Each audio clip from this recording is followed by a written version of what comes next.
All right. Okay, I think we're good.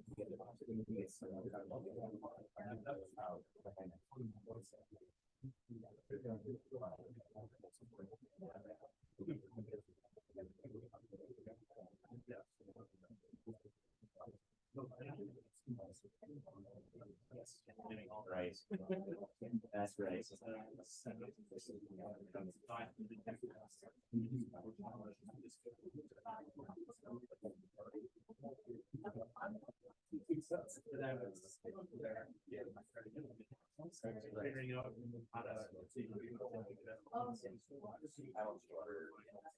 Everyone has that stuff. That's right. And you're always on the flights. I think we'll see how it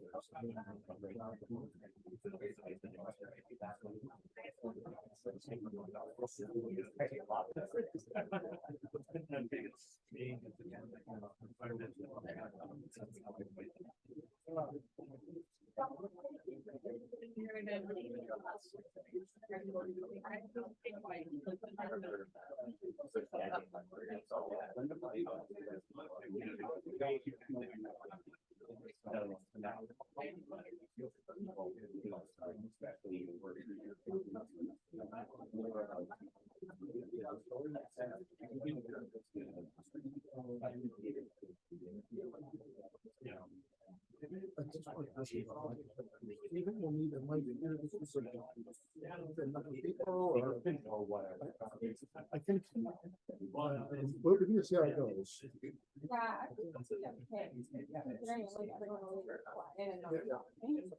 Yeah. Karsten is saying. Yeah, I think. So, are you waiting for us to Yeah, click on I it? really think That 3 minutes or so officially, so. All right, thank you very much for coming to today's meeting. It's great to have all of you here to help support our small companies, and great to have all these conversations. So thank you for connecting. I'd like to introduce Karsten Sturmay from Bennett Jones, and thank the entire Bennett Jones team for helping out today. Also, just note that there's a new password on the program that was incorrect to log on to the network, so do connect. And also do fill out forms, either the paper forms, or if you click on the company name, if you need a password, it's December 5th-DLab for the login and password to access the Google form. And then you can provide feedback on each company's pitch and comments, and that gets back to the presenters. So please do give feedback to the teams presenting. Without any further ado, Karsten, thanks very much for hosting today. Awesome. Thank you, Michael.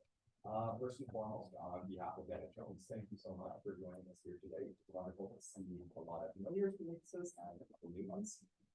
Bennett Jones has long been a cornerstone of the retail innovation ecosystem. We help companies and investors, not only the existing goods, survive the full life cycle of legal and business needs.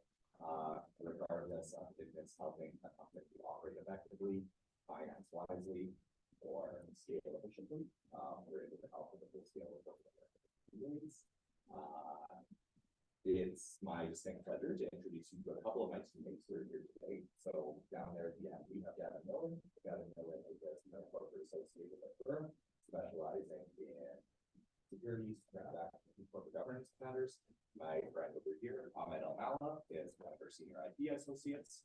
An absolute wealth of knowledge when it comes to commercializing IP and protecting valuable ideas. Jesse Fontaine is another associate with our corporate group. He specializes in securities law, so specifically helping organizations finance effectively. My colleague over there, Sterling, is another one of our corporate associates. He helps different companies work on licensing agreements, shareholders agreements, and commercialization of IP. And finally, my colleague over there, Patrick Wall, is another one of our corporate associates. He's actually an Alberta Innovates Approved Service Provider, so he has a ton of expertise working with our research companies through their legal needs right from conception to their first financing round. It's absolutely wonderful to see the companies that will be pitching here today. Bennett Jones has a couple exciting pieces of news to share. As much as we will miss the lovely River Valley views behind you, we are hopping over to Snaptech Tower in early next year. So we are looking forward to hosting you at the DiscoveryLab there in 2024. We also have a new president and CEO. We're actually really proud to be the first major Canadian law firm to have a Black woman at the helm of the law firm. So we're really looking forward to welcoming Dom into the role in 2024. And without further ado, that's enough about Bennett Jones. We're here today to listen to some really innovative companies pitch, see what kind of ideas they're bringing forward to the market and how we can potentially help them out. So I'll leave you with that, and feel free to connect with not only myself, but my team members later on. And thank you to Michael and DiscoveryLab for pulling this event together. Thank you. Okay, John. So I'd like to introduce John Murphy from BioStream. He'll be joined at the last minute, but it's great that he filled in for our first presenter who had to cancel for illness. So John, thank you very much for pitching. And it's about 10 minutes, and then 10 minutes Q&A, and then we'll have 3 pitches on I think this first session. No break in between. So you got 20 minutes or so. Okay. Wow. Thank you. And if you can't hear us, let us know. Can you hear back there? Okay. Good. Okay. I'll speak up a little bit. So if it feels like I'm yelling, it's because I am. But maybe Ken, can you hear me back there? Okay. See, just say what if you can hear me. Yeah. Okay. So Actually, no, you're here. I'm there. Okay. So we're up. Okay. So thank you, Michael. My name is John Murphy. I'm the CEO here at BioStream. And what we've got is a health device that plugs into your phone.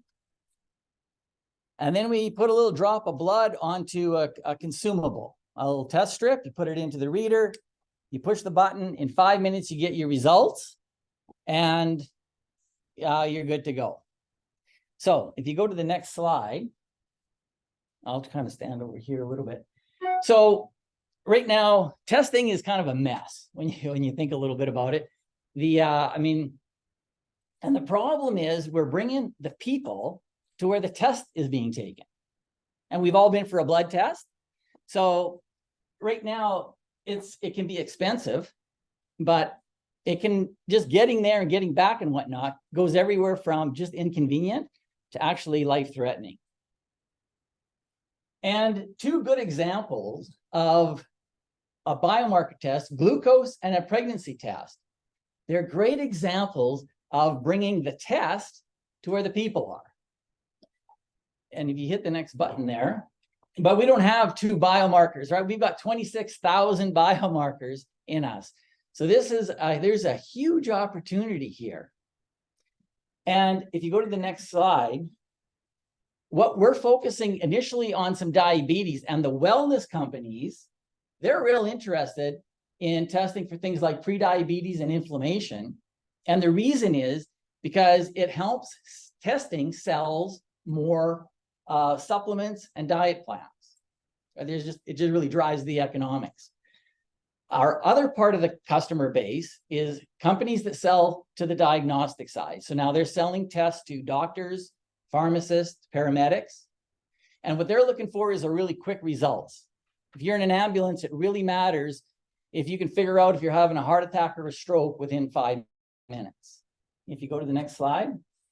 So really the whole idea here and the value to our customers is, how do we bring the test to where the people are so they can just add the drop of blood, see their accurate results, right? And then share the data that they've just taken with whoever might be appropriate, a physician, a caregiver. Next slide.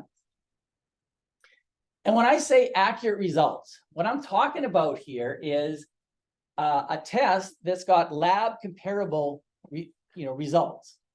And the results come in 5 minutes. And it's really low cost. It's portable, and it's got to be able to work with a lot of different tests, not just a few. Now, this works in blood, saliva, urine, water, sweat. It's got to be a liquid. So, and the reason that this is now possible is because we developed a new type of transistor that you see up over there. This transistor works at the same voltage as human cells. And on there is a semiconductor that amplifies the signal, which gives us amazing accuracy. And the transistors are crazy cheap. Okay. Now, but that's not good enough. And here's why. Just think for a minute. If you had to buy and get a new phone, okay, for each app you want to run, I mean, that's crazy talk. But that's how it is in the biomarker testing business today. So what we did is, like Apple, we built a universal reader. Okay, so this reader will work with different tests developed by a whole bunch of different companies. And then we built a marketplace. Okay. Now, the way that we actually also make money here is we're selling readers, fair enough. We sell the consumable, the biosensors, and then we have a mobile app.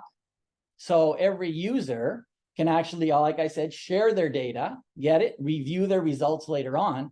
But what that does is it gives us access to every end user's phone. Okay. And just go on to the next one. Now, that's on the front end of the system. On the back end, we've got development tools that allows researchers, any researcher in the world, to be able to actually build their own test. And they can own the IP. And we'll put it into the marketplace and we'll start cross-selling these things, right? And by the way, we're doing analytics on all the data that you've seen here, or, you know, as part of this, and we own all the IP. Just thought I'd throw that in there. So our go-to-market is we start with 18 wellness companies. We onboard them, and over the next 2 years, that brings us $10 million. And then we bring in 7 diagnostic partners. Now, by 2028, that brings us another 30 million in R&R, with the 74 from the other wellness partners brings us just over $100 million.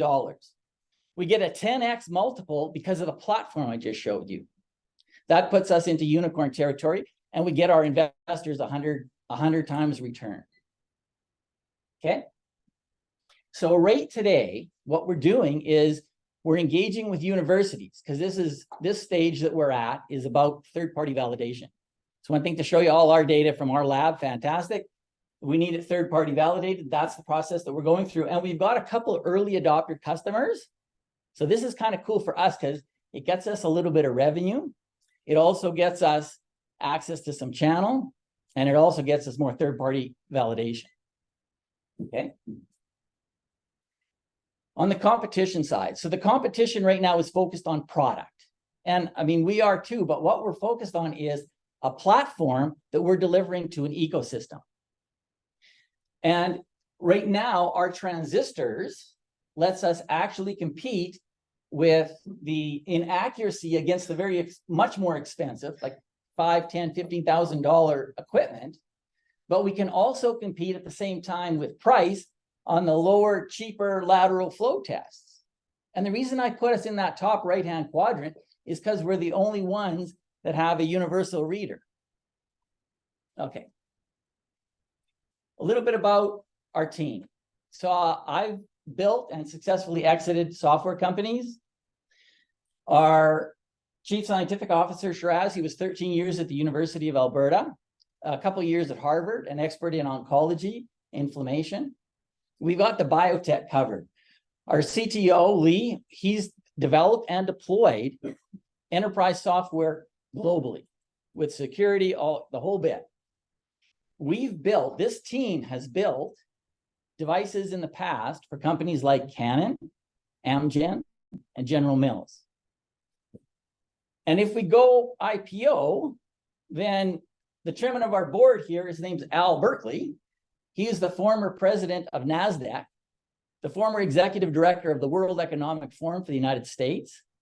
And the guy's just like connected globally, right? I should tell you some of the folks he's introducing us to. It's amazing. Okay.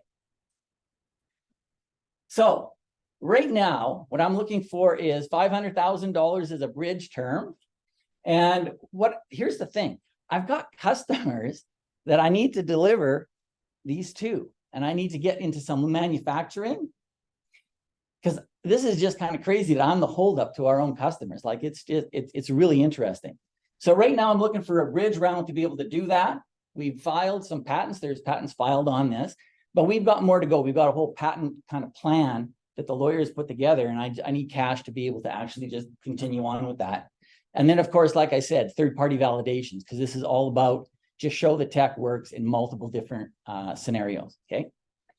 Then in the spring, I'm looking to put together a $5 million raise, and that gets us into volume manufacturing. So we've already talked to some folks in the States. They can do these things by the millions, but maybe we can bring some of this advanced manufacturing back to Alberta. I'd like to be able to do that, or at least explore that. We're going to then build out the sales team and, you know, kind of the regular growth stuff. I've built a company from 2 people to 100, and then I exited to IBM and FileNet. So I've got the chops to be able to actually build the team and get this done and get it across the line. And then we need to get through FDA. So we've set up a little bit of a QMS system, but I need cash, real money, to actually be able to go through an FDA process, excuse me, and get that across the line. Okay. So that's kind of it. Questions?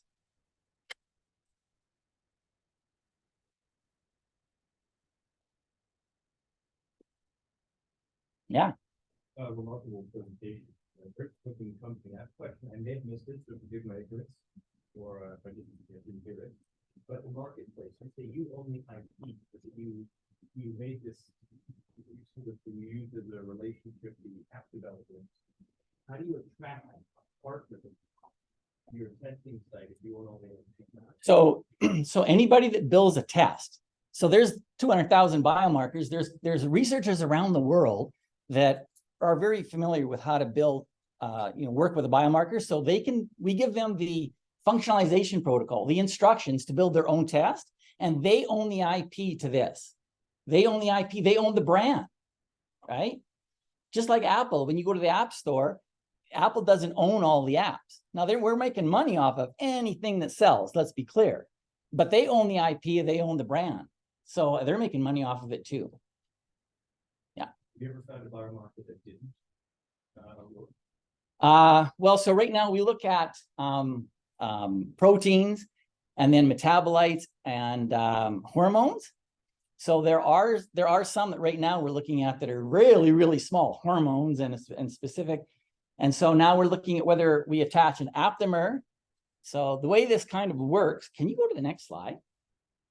Just one more, just stay there. So the way this works is we just attach an antibody to our gold surface. And as soon as there's a binding event, right, that the ions change to this gold gate, we amplify that and we know that there was a binding event. And the specificity is around the antibody, but we can put an aptamer here too. So an aptamer would be kind of more for if you just wanted like a smaller molecule or so it doesn't have to be an antibody, if that makes sense. Yeah, another question. On the regulatory, collecting a lot of data on people, are you HIPAA compliant? So right now, we haven't gone through the HIPAA compliant. You're right, we collect all the data, and everything that we collect is all managed in our databases pretty tight, but we haven't applied for the HIPAA compliance yet. But what we do on the back end is we're using like Azure. So we're obviously gonna leverage a lot of that stuff, but the people that we've got developing and architecting our solution, they've worked in the security industry and software for years. One of them worked at Western Bank and on their security file, but we don't have all the experience on the health side. So we'll tighten that up and we'll bring in the right people. It's same with kind of some of the FDA stuff, right? We need to bring in some of the right people, but we need money to be able to do that. You can't do that for free. Thank you so much. So fabulous presentation. So I'm just wondering, as a user, if I were to do a test, I don't know, on diabetes or something or the other, Yeah. Am I, as a user, then able to interpret and understand my situation, or does it then have to go to my medical professional team to then come back to me? Okay, did everybody hear the question? Like when she gets a test, right? Can she interpret the information that's coming on you know, what is she seeing? Her A1C score here. And now, you know, you get a 12. Is that good or bad? I don't know, right? So right now, when we're talking to the people who are our customers, and they're the ones developing these tests too, right? What information is coming off of that? So the wellness people, what they do to stay on the wellness side of the world is they will present to you a wellness score. You got a 12. Well, is that good or bad? I don't know. Maybe you should eat more bananas. I don't know. Like, that's up to them and you, right? Now, when you get into the diagnostic world, that's a little different. Now, you know, that data, they're depending on the application, right? It might have to be interpreted by a healthcare professional. And that would be part of the FDA requirement to get approval for that particular test. So it so much depends on the test.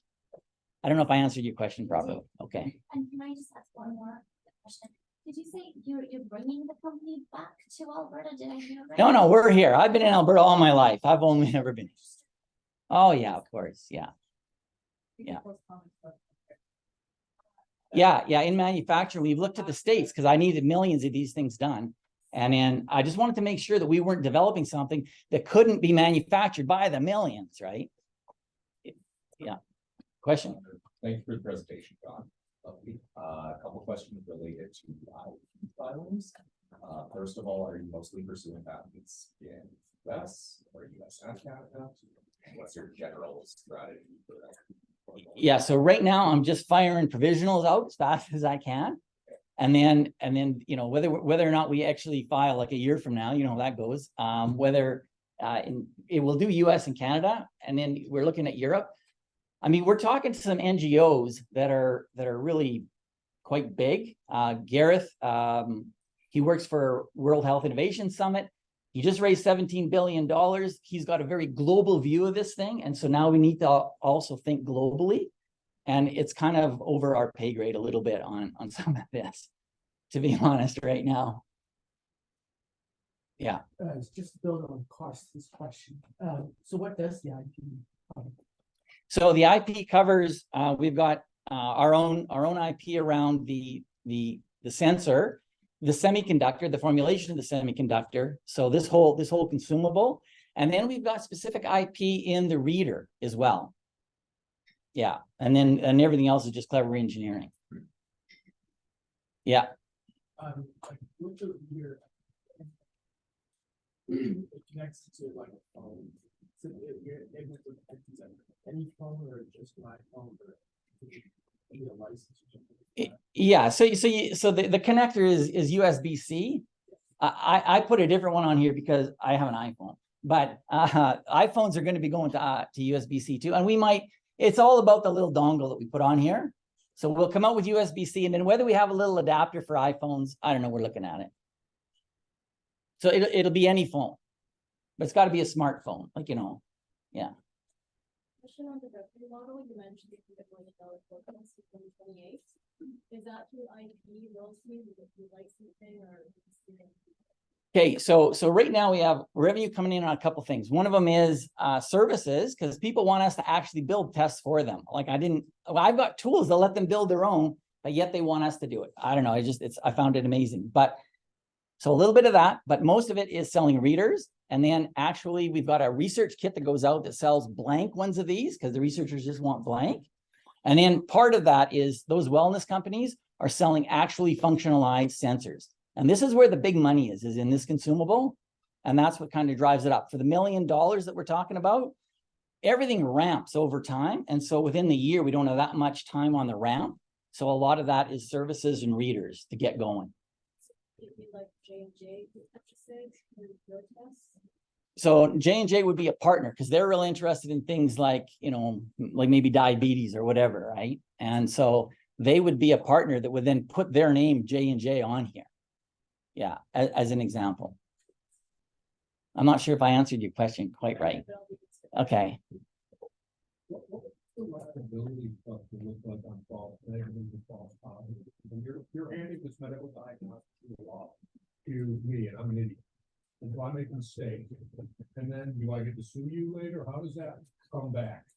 Yeah, really good question. So I don't know all those answers, but here's the thing. When it gets into the medical side of this, The first thing is our partners who are they're the ones building this, right? It's their brand, it's their product. We manufacture, and we manufacture in 1345 compliance. We're all compliant on all the manufacturing side, but it's their product and it's their claims on this particular test. If they're saying that this is a troponin test for a heart attack, and they're like 99.99% accurate, and that's false, that's their claim. Right? I'm selling a universal reader here. Well, I think what we're doing.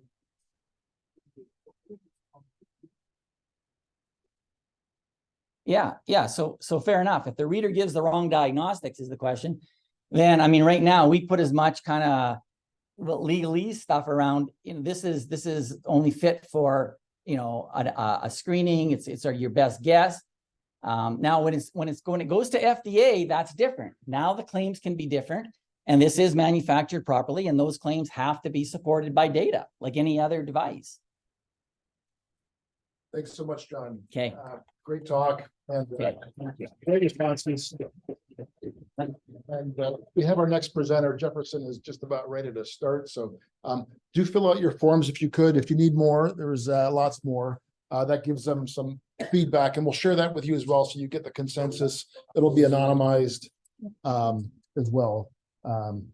So this might be able to project your slides, hopefully, as well. Thank you. Do you recognize your slide? Yeah, PeerX investor presentation right there.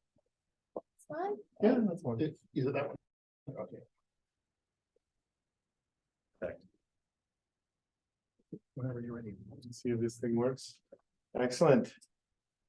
So good afternoon, everyone. My name is Jefferson Rock. I'm from Montreal. So if ever you hear any funny pronunciation, it's the French in me. There was no whiskey in my coffee, I promise. My background is accounting, but for 15 years, I've sold technology to Fortune 1000 companies, hardware, software, professional services, data center modernization, cloud services as well. So after that experience, I moved to Calgary.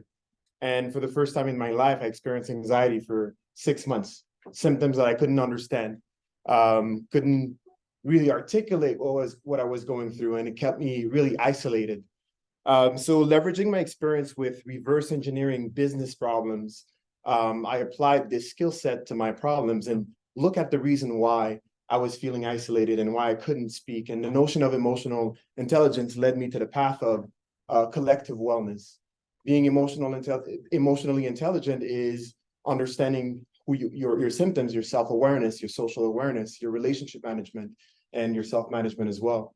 Through research, we discovered that our approach was grounded in science and was grounded in the intervention method called peer support. As such, we're presenting PeerX, which is the infinite peer connection leveraged by AI. In my experience, I wasn't the only one. I quickly realized that most people are lonely. Social isolation became a plague in the US, according to the Surgeon US director who released a report around the crisis of social isolation. That generates loneliness. Loneliness is impact millennials and the Gen Z, and it's as lethal as smoking 15 cigarettes a day. It costs a lot of money to American organization. And when you're looking at the hybrid workplace, it exacerbates the issue of corporate wellness, creating culture challenges. And lastly, is the resources available are plentiful. However, they're not leveraged. The utilization rate of employee and family assistance programs shy of 10% in adoption rate. So the solution is to bring connectedness into this space of mental health, to bring people together by the virtue of their mental health challenges. We're creating one of the first AI-powered peer support solution in supporting people to share, understand, and address their feelings in peer support setting. Peer support is emotional and practical support based on people that have similar life experiences and similar mental health challenges. So I'm Dr. Todd McKinney, the Chief Science Officer for PeerX. And what really got me excited about PeerX is when I started looking into the scientific literature to think about what does peer support actually bring to mental wellness. And I realized we actually have 3 interrelated value propositions that come from the scientific literature. The first is that based on meta-analytic data, peer support actually reduces stigma, being one of the main barriers why people are not using those resources that Jefferson just mentioned. Additionally, peer support can be just as effective as therapy for mild to moderate cases of mental health, but is infinitely more scalable. So this suggests that this could be one way to do a better job of some of the triage right now that's currently clogging up our healthcare system when it comes to mental health. And finally, and this is the one that got me the most excited, is that when peer support was included in digital self-help intervention apps, peer support outcompeted all the other ones when it came to engagement rates. So I'll talk a little bit more about this later on. But basically, between these three interrelated value propositions, we can use peer support and AI in order to amplify the engagement with these resources. That way people get the help they need sooner, better, and in a culturally sensitive manner of a supportive community. To illustrate this, our first customer is Wayfound Mental Health Group. So they offer psychological services and training that focuses on first responders. They developed a program called Before Operational Stress that has some peer-reviewed studies validating its efficacy in this population. Originally, when they were piloting this, they did have a peer support component, but they found that it was very administratively burdensome and difficult to scale, so they had to drop that when they went to bring their program virtual. So we're really excited because we have the opportunity to give them that peer support component back, but better than they imagined, to have their alumni be able to participate and provide support to other people going through their program, and further use the AI in order to increase that support that they're able to receive and drive those clinical outcomes, namely increase retention rates. So the trends have been supporting the collective wellness app approach. Gartner is globally renowned for advising companies on what's impacting their industries. And earlier this year, the CHRO report highlighted the need to enable safe self-expression at work as a mean to address the Great Resignation, the employee churn that is happening in North America and across the world. So our business model is a B2B SaaS offering available on a direct sales approach, but also on a channel sales approach.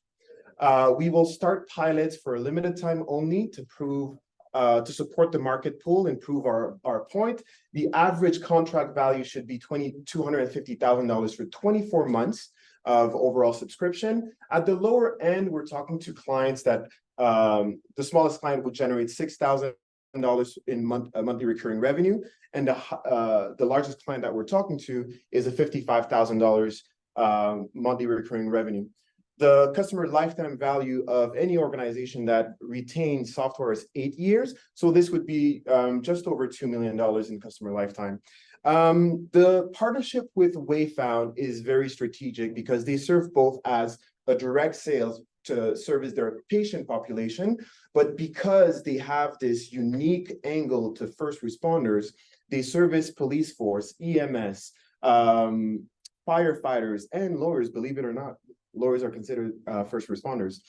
There's a channel strategy with them as well. So we're landing and expanding with them. We're landing with their patient population and current boss alumni, but then it's to go to see Toronto Police and the RMCMP and the Edmonton Police to present our value proposition and that combined approach of peer support and psychoeducation. So the go-to-market is really to land and expand in our beachhead. Our beachhead is in the health sector, non-acute care clinic, rehabilitation center. Ty, if you don't mind just stepping back. Then using that success to unlock the channel sales strategy through insurers and third-party benefit providers, and ultimately, as we mature, have our own direct sales directly to corporation.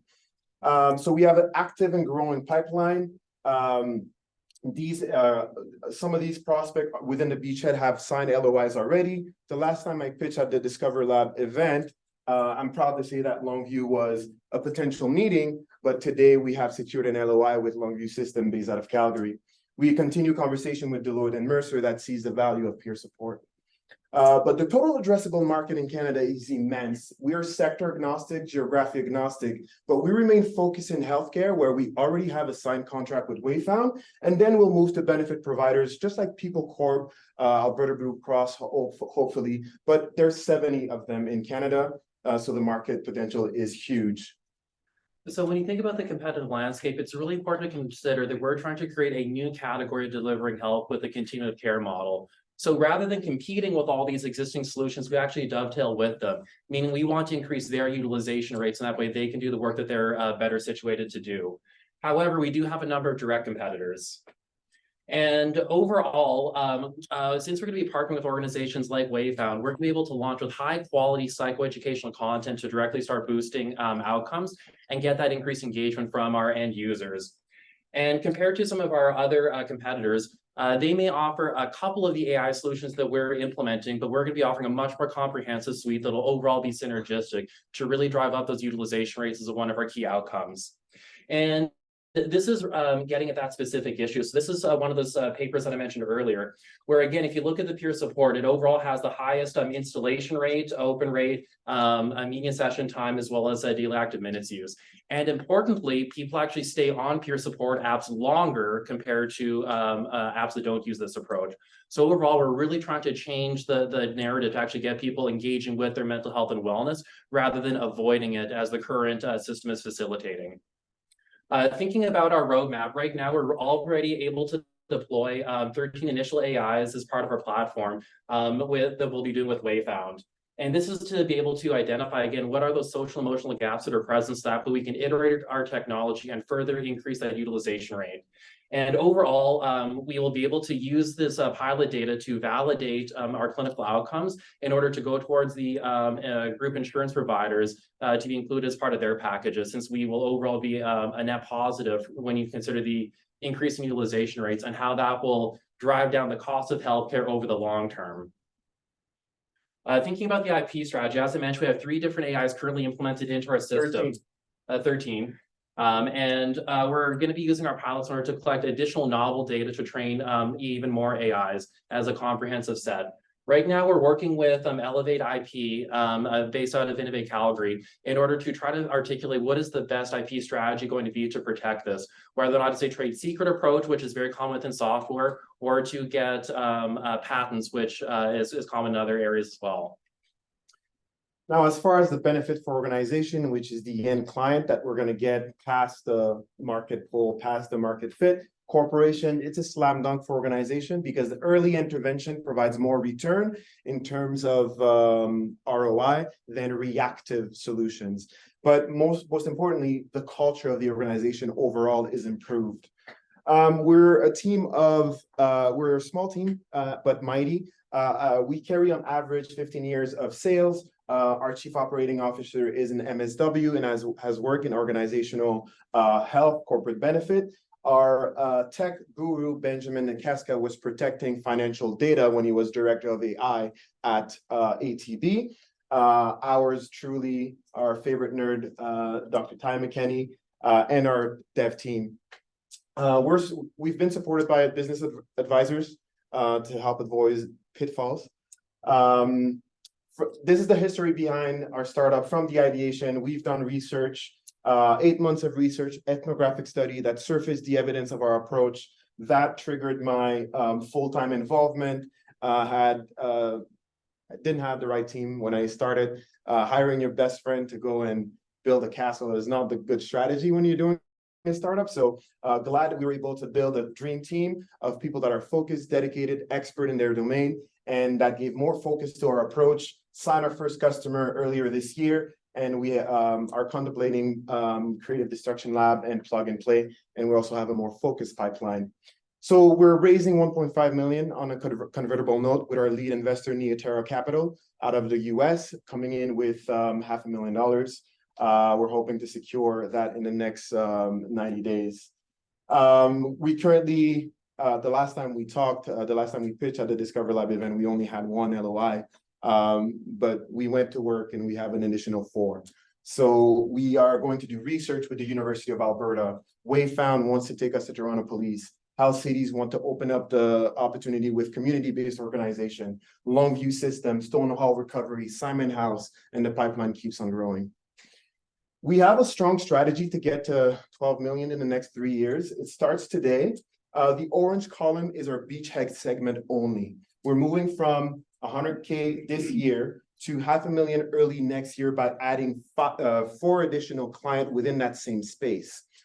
And then another 10 and 20 for the subsequent years.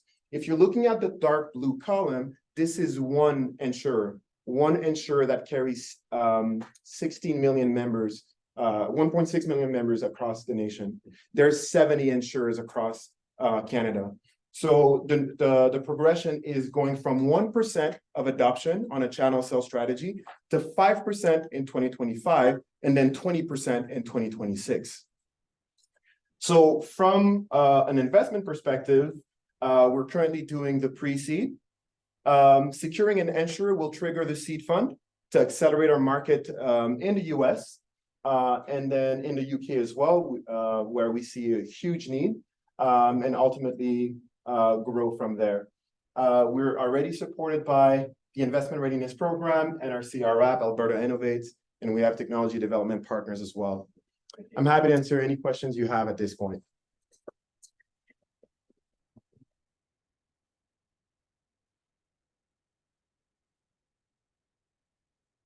Any questions? I'm sure there's some. I like the tough questions. You can't be as bad as my PhD defense committee. Have you thought about the teachers unions? Pardon me? Teachers unions, school teachers are always talking about how bad they have it. The unions are very powerful, and that would be, you get an easy entry to the union bosses to all of the teachers. So you do one sale and you pick up the clients in the union. Very, very good angle. I haven't thought about it, but that would be a very good prospect. It's the technology that is sector agnostic, wherever there's people, I think we can service them. Peer support is an intervention method for mental health that is efficient, and we can train people to be more empathetic via our AI. So it's a good angle. Thank you. I'll take that home. If you have any connections for us, that would be greatly appreciated. Again, I have a number of friends that are educators, so my heart goes out to the great work that they do. Great comment. Any other question here? Just wondering, we might cover this a little bit, but how are you planning to track the benefits of utilizing your platform?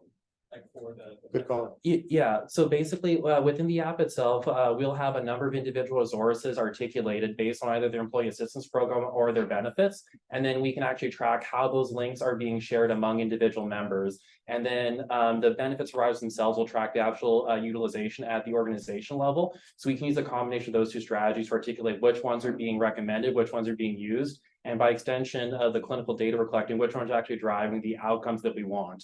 Maybe the massage benefits aren't all they're cracked up to be. Yeah, but I think another answer to build on what Dr. Tai said is we're one of the first organizations that are mining emotional data. So sentiment analysis is one way that we will track clinical, a change of diagnosis. But we have embedded mood tracker into the app. People could check in at any time and say how they feel. So holding the chain of custody of these emotional transactions, we can see if someone have evolved in their initial diagnosis, supported by a clinician, of course.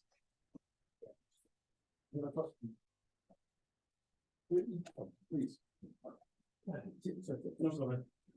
So I think it's a very admirable application you guys have put together. I have a little bit of a broad question, and I hope it makes sense. So you've developed a whole bunch of AIs that kind of do discrete things, right? Or at least it seems so. You have an AI that I guess provides identifying social emotional gaps, and you have an AI which provides content. So it's the idea is that each one of these AIs kind of operates discreetly, or is there kind of a way to bring it all together? Yeah, no, 100%. Yeah, so each of them does a discrete function, but again, they're best looked at as part of a collection. So the best way to actually articulate this is what happens if somebody on our platform expresses suicidal ideation on a Friday at 5 o'clock. This is a liability a lot of our customers don't want to bring on. So first of all, we can have an AI that's monitoring for like, are those conversations topics occurring? And if they are, flag it, so that way it goes to a moderator, so that way a real person is going to be able to check in with them in a timely manner. Additionally, making sure that person gets a recommendation for some sort of a crisis line. So that's where the resource recommendation AI then gets looped in with that initial flagging one to provide a more comprehensive set of solution. So that way people are receiving the benefits and help they need sooner as opposed to later. And again, using AI to reduce the administrative burden all along the way. To build on that, I just want to add, you said it beautifully. It's really passively that we're leveraging AI on the back end of the system, not interacting directly with people. What we want is to keep people at the center of the solution, so people are interacting together. And we've made it psychologically safe for them to talk to each other without the fear of being judged, without the fear of having harmful conversation and what have you. So these AIs work passively on the back end, and the goal is, to further develop these AI based on the conversations that are happening. Yeah, so just quickly on the platform, I may have missed it, but it seems like the platform is independent. Is it possible to have it integrated into an existing platform that the organization has? Absolutely. Yeah. So the goal, so what we learn over time, we went to market initially as an HR tech system. And one of the mistakes that we made is we overlooked our responsibility in the data chain of custody and holding people's private information secure, because sentiment, feelings are data that help us a change of diagnostic for clinicians. So now we created this platform taking into account compliance. So to answer your question, the goal is to integrate with existing system by creating bridges like APIs connectors, but keeping that chain of custody intact and having it on a permission base, because information protection is key. Yeah, just to briefly illustrate your point more, when we were talking with the RCMP, they actually already have a peer support system. Just right now it's being tracked with Excel, which is a really good solution. So we'd be able to basically automate a lot of that in order to better integrate with the existing program they've already developed. You got time for one more question, Karsten? Excellent presentation, really neat model. Couple of questions related to data that fuels AI. So say you onboard a new user, right? Obviously, you will collect information based on how they interact with the app and action upon that. How do you get baseline data from a new user? Is that manual input? Does it interplay with other apps? Like, does it track what they're browsing on other apps? How do you get your baseline data? So there's a couple of things. I think Dr. Tai, his PhD was in technology-enabled brain assessment. So there's a survey part of the platform that will be enabled. Then is to capture the data over time, passively as well. But if we get permission to connect with the LDAP from the organization, then we get information from there. If we can connect with an HCM, for instance, like Workday, we get information from there, but all that is permission-based. Yeah. Additionally, just to add a little bit of actual detail. So we're going to be using a reinforcement learning algorithm as part of our AI. So over time, it will learn based on the individual people. But at baseline, like the AI is not going to be stupid. Like, it's still going to have some best guesses of what it likely could recommend. For example, if you're talking about stress quite a bit, recommending a therapist is probably a pretty safe bet. And then over time, it'll get smarter with which therapist recommends, again, to really address whatever specific gaps they might be experiencing. Great, thanks so much. That was fantastic. Thank you. Thank you.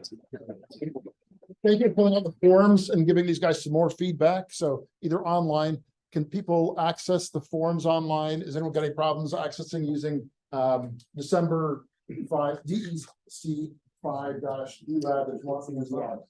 You click on the company name on the web page, that'll give you the dashboard for the company and the Google form. So feel free to enter it electronically if you wish, or paper, whatever you prefer. Thanks so much for all the great questions. This is a bit of a heavy session. We're going to keep talking about the copy.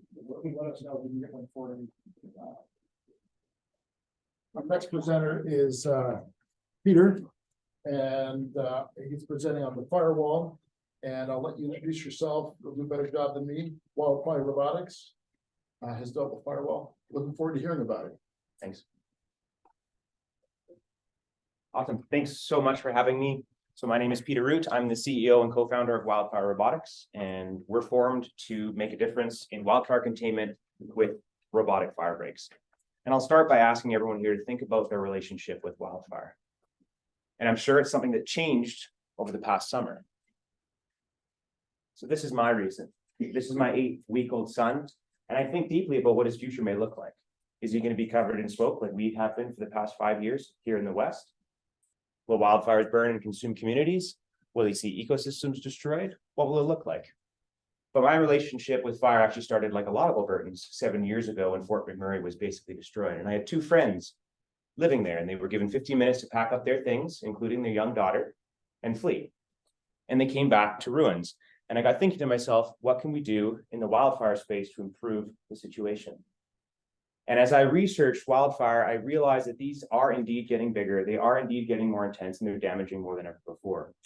In fact, there was a recent study that showed that the total cost of wildfire in the US every year is more than $390 billion, which is quite a big number. And why is it so big? Well, wildfires exist on a massive scale. This is a map of Canada. This is the wildfires over the past 100 years. And you can see that much of Canada has burned during that time. And this leads to the scale of the problem being so big that we need advanced tools to deal with it. But it's gotten so bad for three primary reasons. One, we have over-suppressed wildfires for 100 years. So there's more fuel on the landscape. We have more human things where fires burn. So when they do burn, they affect more of us. And we have a warmer and drier summer. So when these fires do get going, they really do get going. The methods that we've used to deal with these wildfires hasn't drastically changed in 100 years. And the emerging technology is playing a crucial role in wildfire, but it focuses on data, early detection and mitigation, fuel treatments, and aerial improvements. But there's a gap in the middle. We need better response techniques to keep up with the modern wildfires. We also need to be able to apply wildfire in a good way to the landscape at scale so that we can restore the fuel load onto the landscape so that we can deal with smaller fires year over year. And we built a solution for that. We have a robot that can mop up, contain, and monitor wildfires in real time without the need of dozer guards, aerial drops, or armies of people. And this gives wildfire agencies back control of where the wildfires go and where they do not. And this is a short video of our technology, and it's essentially a really long robotic snake that can go long distances over rough terrain and strategically distribute water foam or retardant anywhere along its length to stop a fire, to slow a fire, to mop up the perimeter of a fire, to act as an instrumented containment line. So we know that that fire is going to stay where we last left it. And as a way to 10x prescribed burns that we do on the landscape, something that's critical to solve the wildfire crisis. All these elements of our technology make it extremely competitive against legacy methods. And I'll talk about a few. So aerial methods, which you often see flying above us during wildfire season, are quite effective, but are limited by visibility, either daylight or conditions in the air. They're expensive and they can be dangerous. Dozer guards, which is when you bulldoze forests to create a fuel break, are widely used in North America, but they're environmentally damaging and sometimes they don't hold reliable. And manual method, which are the boots on the ground, which are really the heroes of wildfire, are doing it at a cost in life and a cost in livelihood. Wildfire fighters now is a class 1 carcinogen. So it's a very dangerous profession. The opportunity for our company is quite large. As I said, $394 billion is the total cost of wildfire, and that's getting baked in when governments and all of us think about wildfire now. It's not just the $4.5 billion spent annually in North America on suppression. It's a much bigger number. But based on the perimeter of out of control wildfires in North America, we believe there's a $900 million market for advanced containment technologies such as ours. And I want to talk to traction. We haven't just been talking about doing this, we've actually been out there building it. We've built 3 iterations of our product. We've tested it in 11 locations. We have 8 pilot demonstrations lined up, and we've stopped a fire.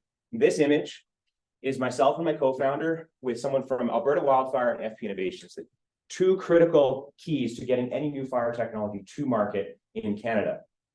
These 2 have fought fires for over 20 years, and they've seen the change. They know that we need new tools to face this challenge. In fact, they're such supporters that we're in the process of negotiating contracts with Alberta Wildfire. We have a paid pilot next spring, and we have opportunity to do up to 50 days of work with a robot next year. And that's what we want to do. We want to build a robot and go out there and do work.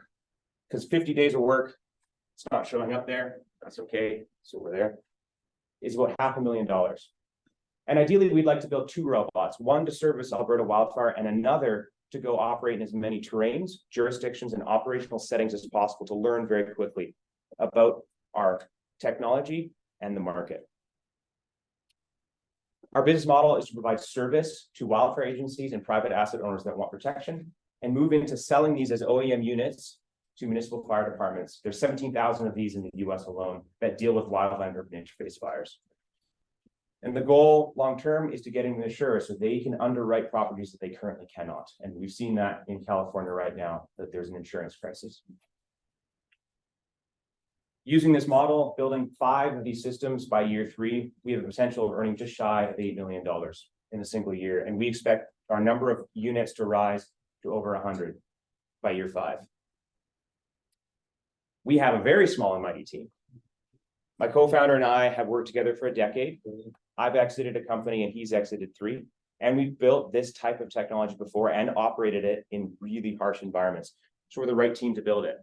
And we are bringing on a lot of wildfire experts to help us as advisors. And actually just in the next couple of days, I'll be able to tell you about another advisor that we're bringing on.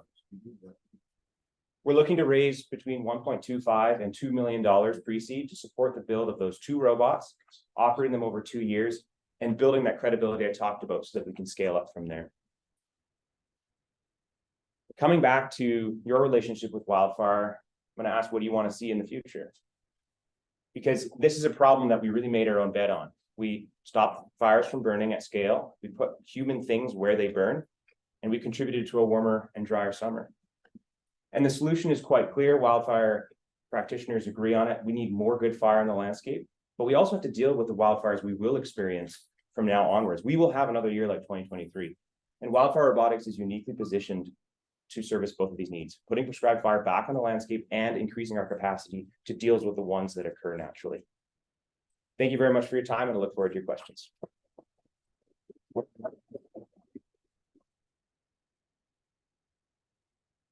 Yeah, super interesting presentation.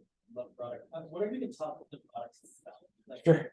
how much does it cost to build it? Like, how long does it go for? Like, you say it extends. Like, just a little bit more information on the product. Yeah, great question. And I didn't really get into that. So our first version will be, I'm just going to borrow your pen here, will be up to 1 kilometer. And it's actually, our background is in oil and gas drilling. So we're used to taking drill pipe, sticking them together, and then navigating them long distances underground. We're doing that on the surface of the earth. So everything comes on a truck. The 1 kilometer system will be about $400,000 for us to make, and we can earn that back within a year. The 10 kilometer system, which is our next iteration up, would be 10 times that cost. We believe that will come down over time because right now we're designing so that we can iterate quickly. So we're doing readily available parts. We're not doing economies of scale, but we see that probably being a factor of 2 to reduce the cost over time. Mark has a question. Yes. We looked at things like PG&E in California and wrapping this around some of the conversations that get this. Yes. So They're deep pockets. Yeah. A ton of money. Yeah, so I was actually just in California at a Wildfire Tech conference, and I have a warm introduction to the right person at PG&E. So I'll let you know. Hopefully, thank you. I'm just wondering, what kind of strategies are you using to detect where the fire would be? Have you done any RTIs or do you, like you were talking about different pictures? Have you Yeah. Yes, I think there's a lot of synergy with a lot of the other emerging fire tech in terms of early detection and monitoring. So there's companies putting sensors in forests, good data about where the forest is moving. There's companies putting lots of satellites into space so we can have better resolution of where these fires. And we want to integrate with that knowledge base so we know where the wildfire is. Absent that though, we have a kilometer-long conduit in the forest. So we can put sensors directly on our robot and make decisions based on the feedback we get there using visual and thermal cameras and other sensors. Are you on the media plan with that? We have 2 possible partners that we're working on to do that. And what's your exit? Yeah, that's a good question, right? Because right now there isn't a fire tech space, or really actually last year there wasn't. Now there's really emerging one, and there's players like Lockheed Martin that they're trying to amalgamate fire tech organizations to have a comprehensive response to wildfire. So there's private aggregators, there's government, and then there's private equity. So if we build up a fleet of these and we have guaranteed use contracts with government, that's a very nice recurring revenue model for them. Any other questions? Yeah. Please. Yeah. Where are you in terms of funding? You got an offering memorandum? You got the lawyers here to help you with it.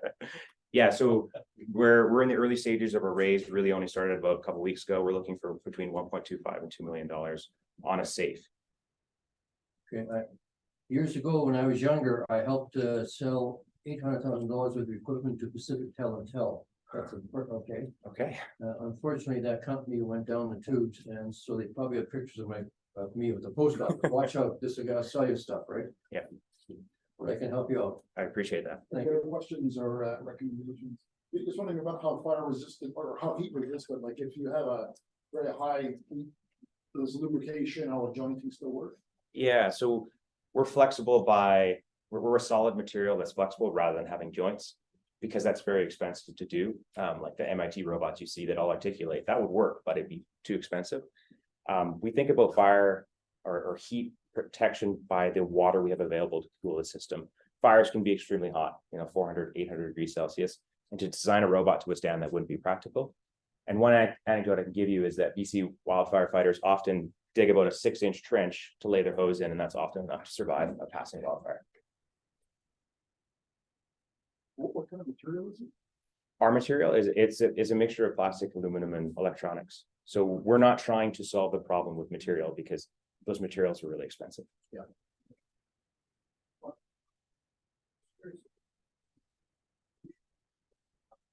How do you get their reservoir tank? So you're shooting this thing down a kilometer long, 10 kilometers, you go to a big bottle. You have to have a big double water at one end of this thing, right? How do you use that around? Yeah. So the way I like to think about it is we give the wildfire agencies the ability to better distribute the water they do have available to them. So, but to answer your question, we do use natural resources, so lakes, ponds, rivers. We use city water when protecting an industrial asset or a city, and we use truck water, and believe it or not, trucking is cheaper than flying.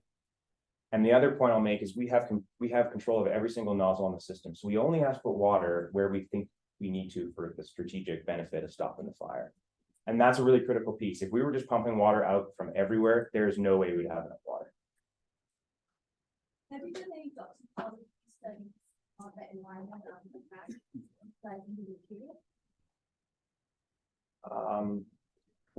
We're spraying water through like water safe conduits. So I think it would be the same as water distribution using traditional firefighting methods where they pick up from ponds, lakes, rivers. I see. Yeah. We have not done that study. Yeah, any last question before the break? Thanks for your patience. We got a 13-minute break. So in Washington down the hall there, Rakesh and Ang are here to help if you need anything as well. We're also working with DiscoveryLab. Thanks so much.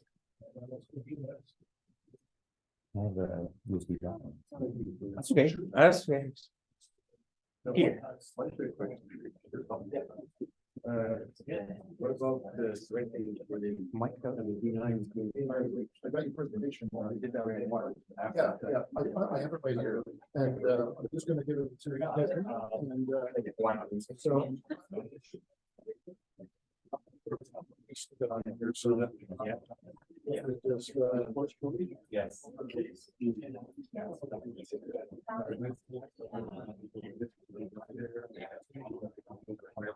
are things going? You're probably pretty busy. Good. Well, Yeah. well, you see the presentation. We need to carry our conversation early in the year because now it's the right time. Good. Because we got into we're doing and then stocks with that has a lot of overlap. Yeah, let's set up a time to chat. I'm around basically. It's a good question. John, that first presenter, we don't have to get up. Yeah, I just meet you. It's the first time that in person. Okay, so presenting. I presented. No. I was attending. Steel. I've got a young venture ACE concepts in this, to be honest, that I wanted to. Okay. I thought that BioStream was very interesting from my perspective. Did John stick around, or was it just filling in? Right in the back, we're kind of busy here, so we've got a debrief room over there. I can see if it's there. Okay. Also, you have it, right? So that's. Yeah, it's in there. I didn't carrot copy over, but I understand.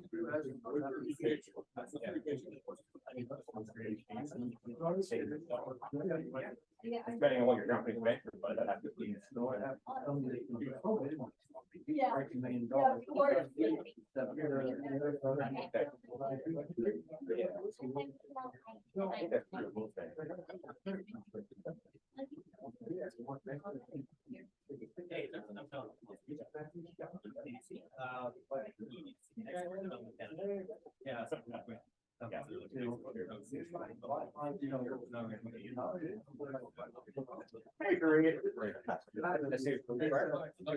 Yeah, absolutely. Yeah, but we haven't. Okay. I was my student last year. Yeah, So you want to, You probably talk with Tex then, Have it, yeah. you probably want to talk to them, I did a lot of work for them about moving away from, sort of governments and going after resource protection. Exactly. Yeah, so that might be a better way for us to penetrate it, I guess. Well, get some money. Exactly. But right now you're looking for money. Yeah, and the money, I agree. So we do have, but that's a true thing that came up last week. So we do have. Yeah. Okay, yeah, I appreciate it. I'll see you in January. Yes, yes, I will. Virtually. Yeah.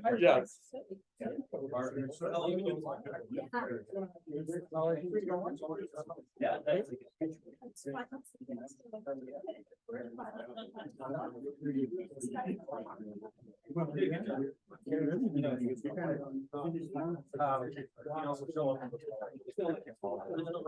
Yeah, exactly. Yeah, I mean, it's been going on.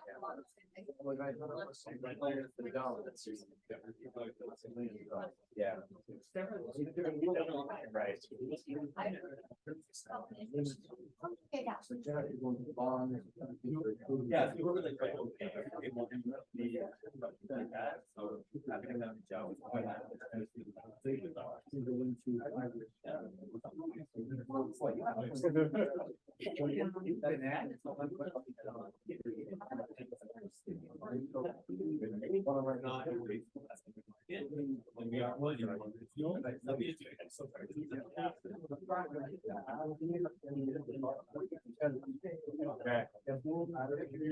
Everything okay? Yeah. Great.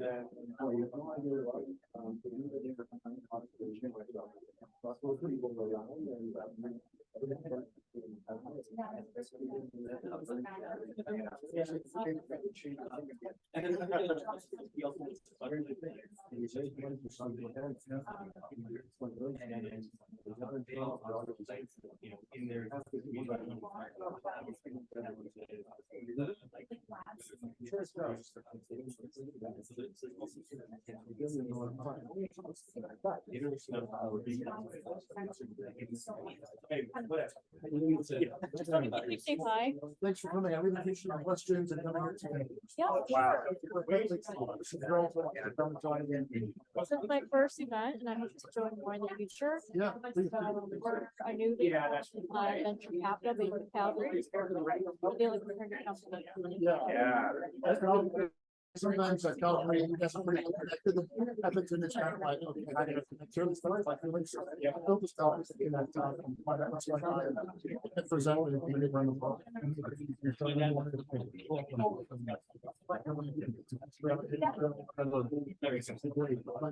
say 90%.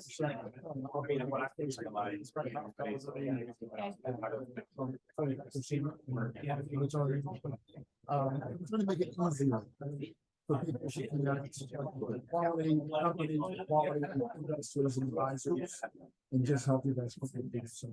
My background is really, spent a lot of time in Asia raising funds as well. The VC capital as well is pretty global, I would say. My partner's in the US and Singapore.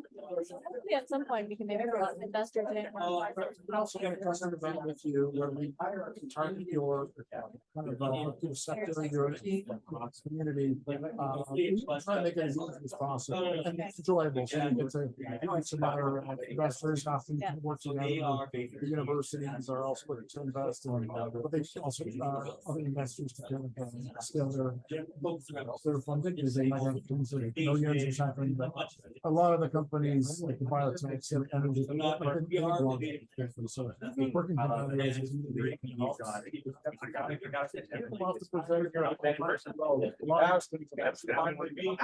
I've heard some of them, yeah. Yeah, so we're trying to find a place where you can pay some of yours time and come back and the report if you want stronger and stronger. So, Feedback, I think is really invaluable. yeah, one word from you and for the next 3 months, you know, You guys are looking for like a place to host as well, right? yeah, we left the host, we find one venues because we're kind of, to me on my keyboard. Yeah, so Edmonton, Calgary, or you guys are. We go where the clients are typically, so Edmonton, downtown by the university, Calgary, run our events at the Bow, for example. Based in Calgary, and I am leaving around 3 just to drive back. So just wanted to say hi before I go. Look, Calgary, so we can do a boardroom like this. Typically between 50 and 250 people, it's a typical event. 250? Yeah, I mean, that's kind of our sweet spot is actually this, because then you get to know everybody pretty well. Yeah, I like the 2 sessions, the virtual one, which I remember was a big crowd, and like. Yeah, we saw you this morning. I did jump in late. That's right. So that makes it easy, and all this other one, so if you're here and registered, you get the videos, including, we've got a video. Yeah. But, yeah, I mean, I'll just cue it up so you can really put your. Just trying to make it. And the decisions you can connect offline and do all your due diligence. Just trying to provide a friendly direction. Thank you. Yeah, right. And they do that separately.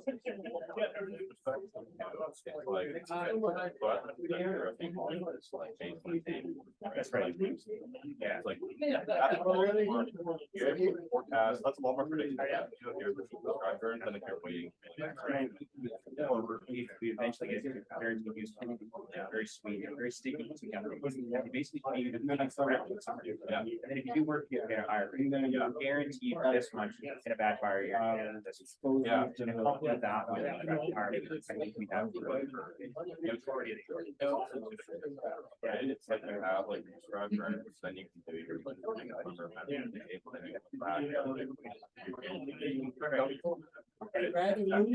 so private asset probably sector and all the time. And then you need a qualifier duty to do that. And probably for confidence, the majority of time, if you're called off in qualifier duty, you can get a start on. Yeah. So we're just getting, I think like city. yeah, good seeing your. Pavonis. I just didn't back to that number. Fire department.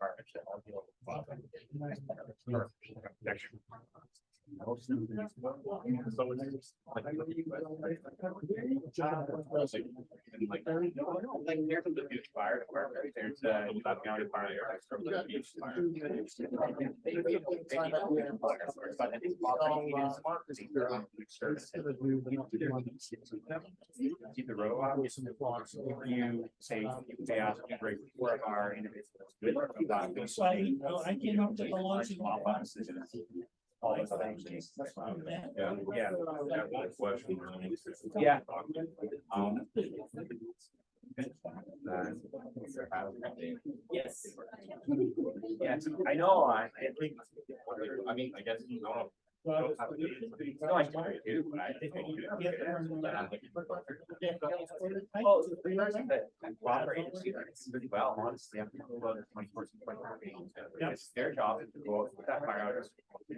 They did that. They did really well for years and years and years. pat themselves on the back, and now they've created basically a more responsive. Now the fire, maybe see that it's hotter here. It's like through the graph. Give it different things to get them. That's why. They've had disaster, disaster. If it's fire, you have whatever you want. Right. So it's every year. The thunder was on fire. And San Francisco were like, I don't like the Threads guy. New York were like, I don't like the Threads guy. Like a wildfire. The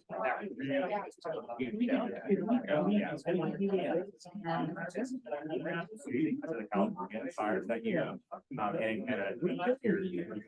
Oh, yeah. And now there's like that. It's gonna sound like, yeah, it's like awesome. It's like, that's right. I'm looking at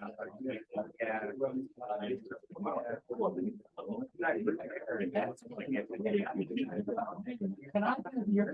know you're doing your own like fire research.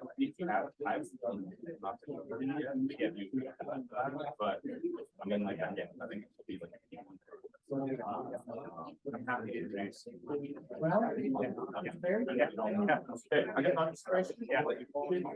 Yeah, so it'd be Very good.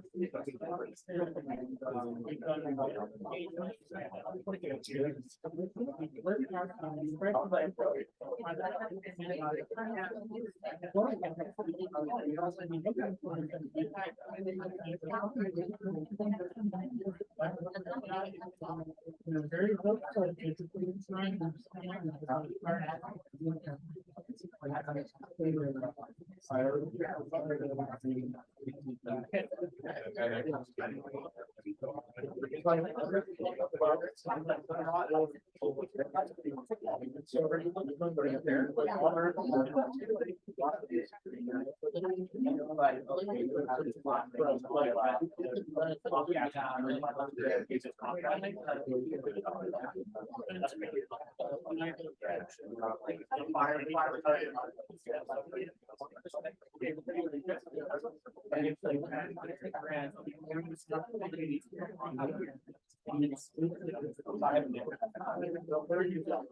Oh, sorry. Yeah.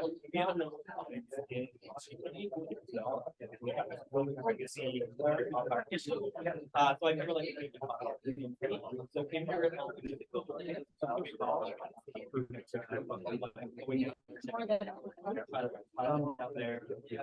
one? Basically,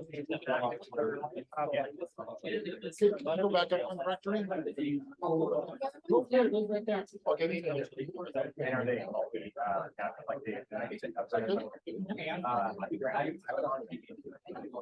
Am I controlling the slide? We're connected on LinkedIn.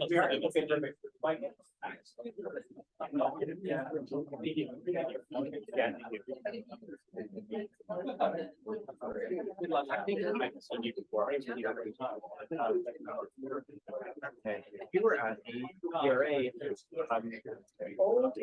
Yeah, you said I need money now. Yeah, well, I think it worked. They put out $40 million to work on fees. I've better engaged with the town version. Never had just. They have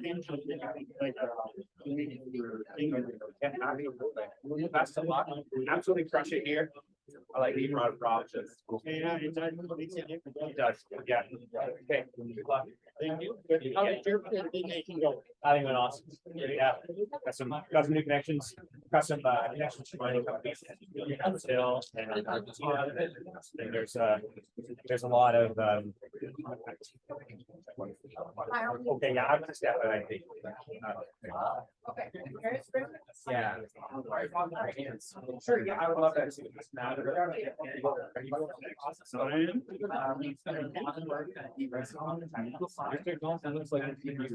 Yeah, that's why that.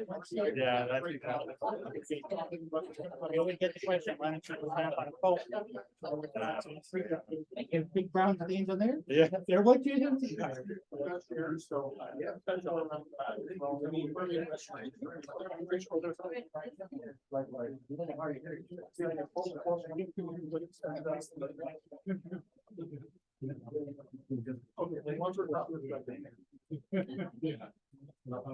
Okay, thank you very much for coming back for our next session. We have an exciting pitch coming up by Mark and his team on Flokk. So make yourself comfortable. Thank you for filling out the forms as well that give the team's feedback.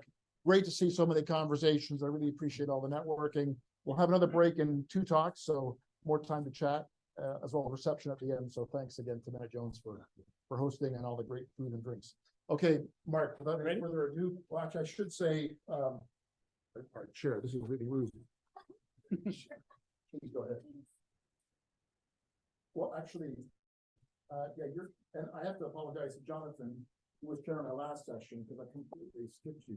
Jonathan, thanks for coming today, and thanks for chairing last session, and I'll turn it over to you. Yeah, please do. Sorry. Thank you. Hi, everyone. I'm Sheila Walsh. I'm CEO of the Global Innovation Fund. We have a couple of team members here there in the past who are able to innovation and do also mentor due diligence of our companies. And I'm happy to be here today to share the conversation, and delighted to see Mark again with his team to introduce Flokk. And I'm going to hand it over to you. Thank you, Sheila. I'd like to introduce Jody Bell. She's joined us today. Jody is our field evaluation manager. Jody took it out in the field and broke it, and I fixed it. And that's how you build products. Cow-calf production in Canada is a $2 billion annual revenue industry, and it all runs entirely on these little paper books. This entire industry needs to get off of these paper books and onto some sort of digital tool sometime by 2025. The key thing that's driving them is new federal animal traceability regulations. They were drafted earlier this year. The final one should be out shortly, but we think this is just the starting point of the requirements of it. There's enormous sustainability issues coming in the way in the cow-calf industry. If you've been watching COP in the last 2 days, it's agriculture and sustainability is a key issue. We are only just starting this journey. And improved data collection is key to improving the efficiency and the operations on the herd. Precision agriculture, so automated steering, precision applications, variable rate applications is currently about a $4.7 billion industry in North America. We don't really know what the precision husbandry is. Digital tools for animal management is. It's so diversely held and so thin. We project our knowledge here in Alberta, we think it's around 100 million. If the livestock industry spends at the same rate as what crop is doing, this is going to be a $3 billion industry. It's going to emerge very quickly. And we believe we're positioned to be a fundamental player in the space. When we started into this process 3 years ago, our biggest struggle is we talked to people about, well, we're doing something for livestock. And the response was, why are you doing that, idiot? We'll all be eating bugs in the next few weeks. Alternate proteins have been market tested in numerous rings, and they found lacking. Consumers are just too resistant. Food preferences are the core of your being. They are not easily displaced. Sustainability in animal processing, sustainable and human protein is going to come from refinements to the existing animal-based processes. It's not going to come through outright displacement. So this is where we think we're excellently positioned to be the leading provider of solutions to get off of paper and onto a digital platform. The drivers are multiple. The regulations are only the starting point. There's a sustainability program in Canada called CRSB. It's lacking for participation. And we know the reason why. Producers don't want to do the record keeping and reporting. We've got the solution for that.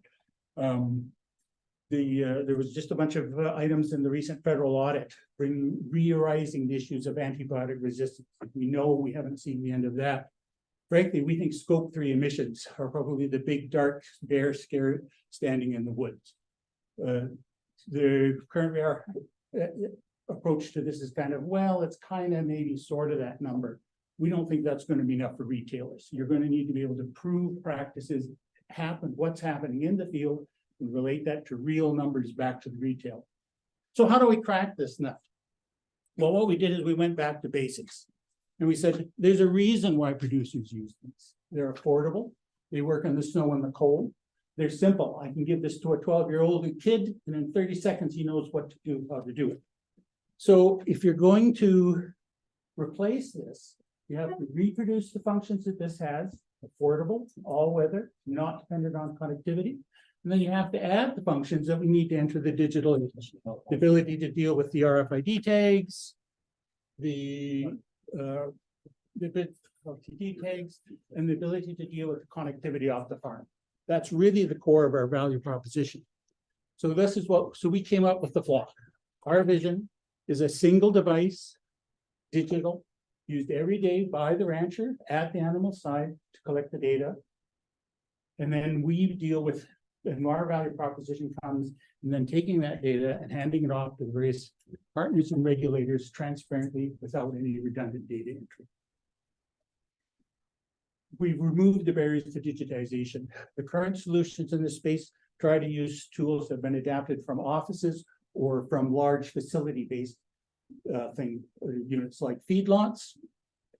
By adapting the technology to the reality of the market we're trying to address, we take away all those limitations and we make sure, sorry, do I need to be moved? Do better, Salman, can I? And make it possible to digitize.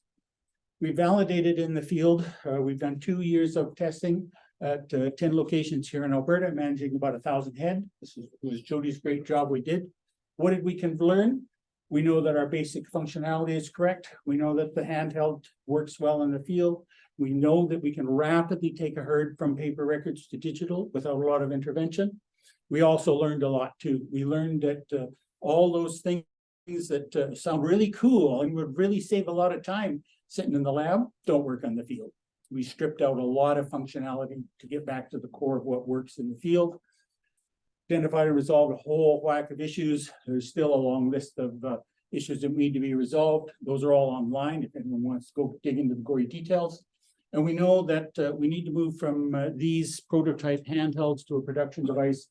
We've got to get the buttons sealed in. We've got to improve our battery management. And we're going to try and shrink the size a bit. And the 16:2 LCD, it's effective, it's affordable, but it's probably not sellable anymore. It's out of date. So we've got to move to some sort of a graphic display. We are positioned, revenue is king in this in the current investment space. We are positioned to rapidly move to revenue. We've got a highly motivated customer base. We've spent 3 years engaging them through trade shows, media, engagement in industry associations. We have an outstanding relationship with both the regulator and the responsible administrator. We were a top 10 prospect in the Startup TNT Ag Tech Summit this spring, and we just 2 weeks ago came back from the Canadian Animal Ag Tech competition, where we were one of 7 finalists.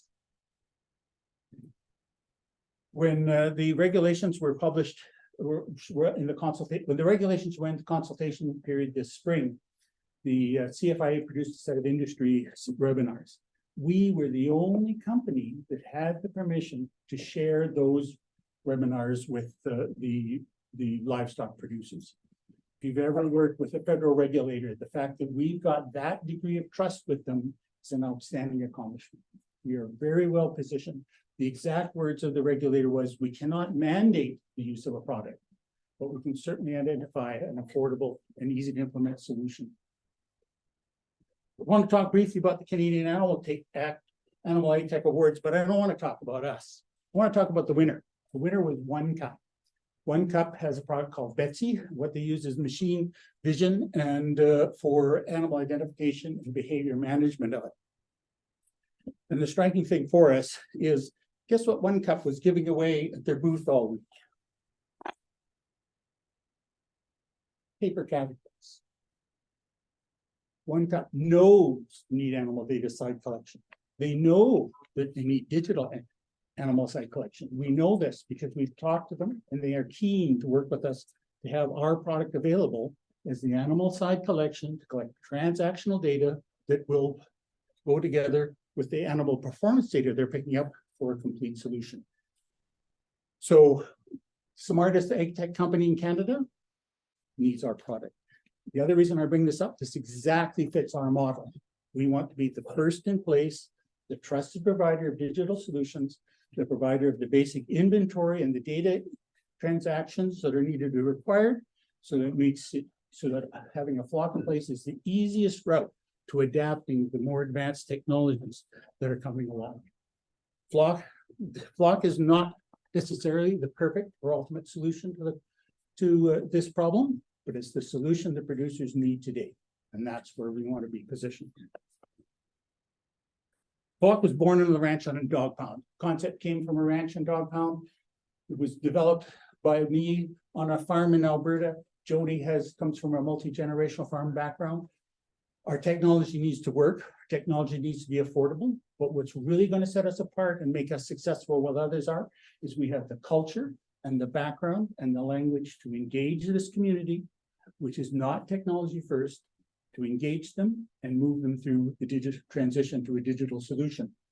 This has allowed us to take our product and uniquely position it. We are sitting at exactly the position we want to be.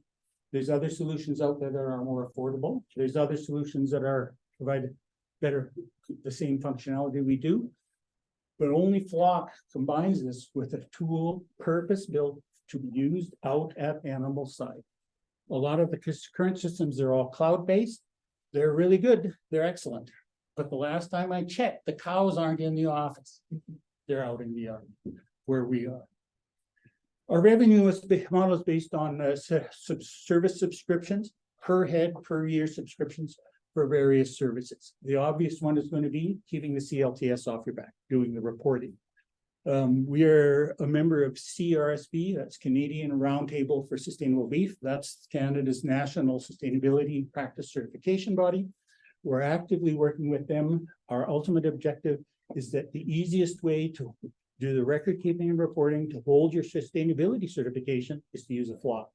And similarly, we want to work with the body to put the position that the easiest way to do the auditing is to work with a Flokk working producer. There's emerging technologies for ammonia and methane mitigation technologies in livestock. These are going to take meticulous tracking and identification and auditability to monetize them.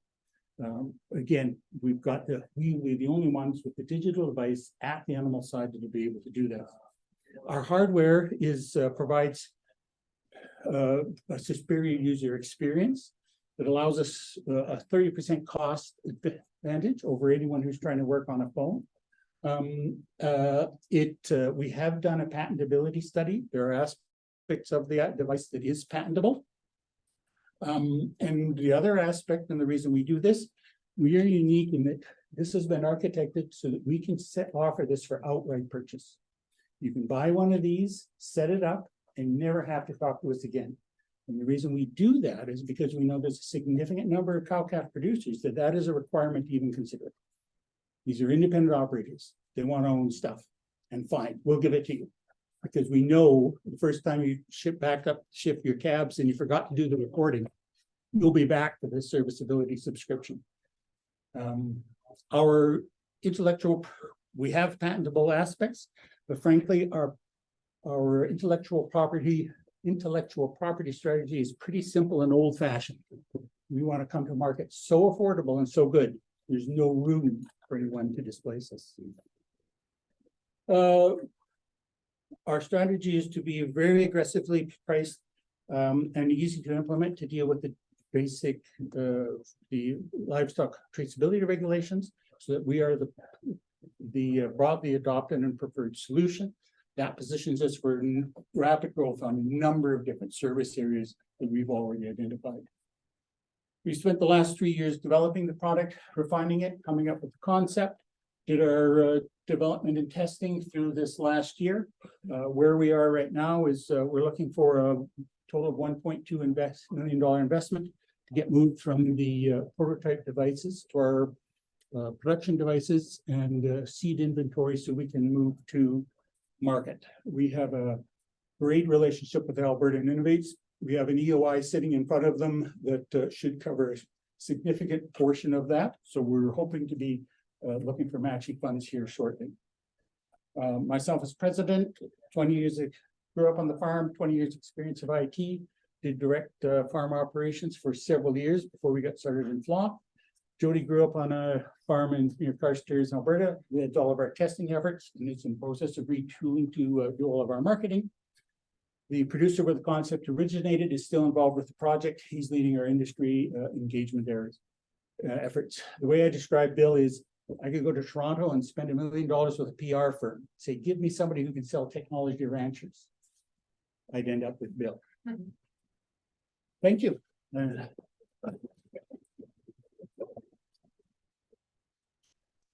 there's any questions, I have seen Mark's presentation before and was really excited about it. And one of the things that concerned me was the size of the device. And so we had a little chat a little bit earlier today. Can you just mention why is that device so ginormous and what is the purpose of having to have a separate device? This is ginormous is because that's the cases we could get out of Toronto to be like one of the feedbacks we've got of is try to compress the size, but it's a classic electronics design problem. The thing needs to be this big, the screen needs to be this big, so on. We will probably reduce in size. Why is this a standalone device? If we could do this without building your own hardware is a pain in the. If we could do this without building our own hardware, we would. But we know this is the exact solution. You see those big brown stains on there? Those big brown stains are what you think are. This is Jody's had these out in the field, had to scrape the ice off of it in order to keep it working. That ended my question. I realized we didn't want to use our own phones to do that.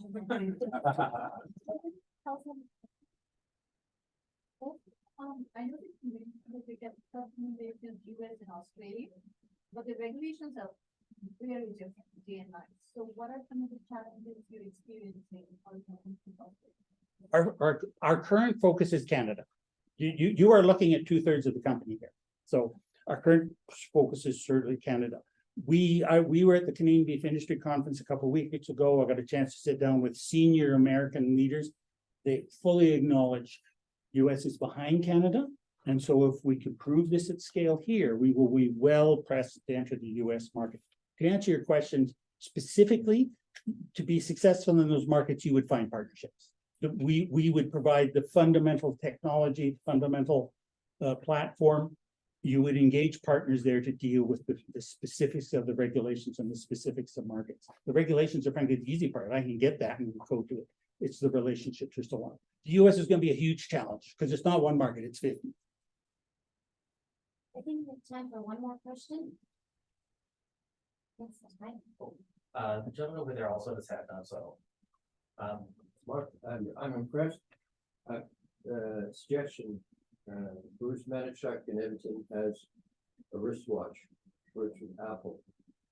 Can do all sorts of testing on what could make me look at either an add-on, everybody has cell phones, wristwatch, etc. Those are current technologies that maybe could help you out in this from a input point of view, and it's portable, everybody has them. Our focus at the moment is the administrative process. We're not getting into the, we hope to be the gateway to get into those kind of animal performance tools. The challenge with all of those problem solutions is power. If we can train the cows to sleep on the charging mats at night, we're on our way. But that's the problem with all of the lives. They all have individual electronic pieces. No tags on them. No, these are passive RFID tags. There's no power on that. Right. No. That answers my question. Thank you. Maybe one more question. So I had this about, so maybe I missed it, but you mentioned that your technology would be really useful for scope 3 emissions reporting. Can you please go into a little bit more detail exactly how your technology will help the farmers be able to comply with those regulations, especially on all the different emissions? It's basically you're going to be able to collect detailed detailed aspects, what is happening on the field. Were they on grass? Were they being fed hay? What kind of hay? What's the history of the hay and so on? It's the ability to do it. But what makes us unique from everybody else is we will be able to collect the data digitally using a clock and a platform that the user cannot manipulate. So at the end of the day, I can say, we will be able to report and say 3 bales were fed, and there's a pretty good chance 3 bales were actually fed. Every other solution out there, it gets scribbled on a piece of paper that maybe gets back into the office, and a month later, well, I think it was 3. So. Okay, so Yeah. a lot of increased provenance data then. Yeah. Thanks so much. Thank you.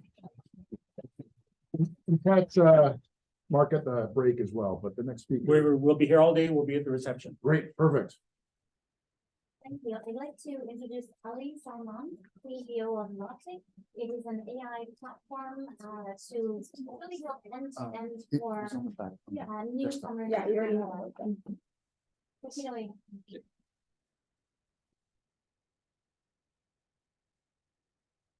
Hello, everyone. So I vividly remember when I was 13 years old, one evening changed my life and my whole family's life. Every day we used to expect my dad to be home at 10 p.m. And we get a call around 9:40 saying that he has been shot during a robbery. I vividly remember those moments. We rushed to the hospital and luckily he survived. After a few days, when he came out of the hospital, his first words were, "I don't want to live here and I want to immigrate to Canada." Well, as a 13-year-old kid, I was excited about that, but that did change our lives and our family's lives, right? But that's when actually the problem got started. We thought we were beyond the problem, but coming to a new country, settling down, not knowing people, not knowing culture, not knowing business, not knowing which city to go to, right? It was a really big challenge, right? When new people come to Canada, from immigration procedures to setting up the business, buying real estate, right? And a lot of the times they're bringing their life savings here. And it's not an easy decision, right? And this industry is very well known for its frauds. And guess what? Our family, it took them 6 years to settle down in Canada. That's a long time, right? And guess what? We identified a market problem that other families who want to come to Canada and want to call this amazing country their home shouldn't have to go through this exact long process of 6 years of settling down here. So we launched Lawtiq.com. It's a one-step solution which provides you expert guidance, right? It basically takes all the pieces of the puzzle, brings them into a technology. On one side, we have people who would love to come to Canada. And on the other side, we have the team of experts who can facilitate that process for them. What are our revenue sources? How do we make money, right? So currently, we basically make money in 2 ways. Our average consulting client gives us from $15,000 to $100,000 per client, and we get referral fee from our partners, commercial realtors, insurance agents, banks, right? All of those partners who basically love to get the data of the new immigrants. What our future potential sources are for the revenue? Project marketing means that we have investors coming and approaching us that how can we help them bring foreign investment to their projects. Settlement services and expanding our services and consulting beyond just business immigration. Right now, our platform is focused on business immigration and investments. What is our current revenue? So 5 months ago, right? Some of you guys know us. We started this company early this year, but we went to Global 500 and we literally pivoted our whole company. So 5 months ago, we just graduated from Global 500. We pivoted, and since the pivot, our revenue, we're going to close this year at $450,000, and we are planning to do $4 million next year, projected to. Who are we, right? So we have had 2 successful exits. We are seasoned guys. It's me and my founder, Sam. We just sold our consulting firm last year, and that's when we started Rapid Boost. That was our second exit. And We don't go in any business without an exit plan. That's our goal. We are just creators and we get bored after 3 to 5 years. So we get a new project. Where do we stand as of today?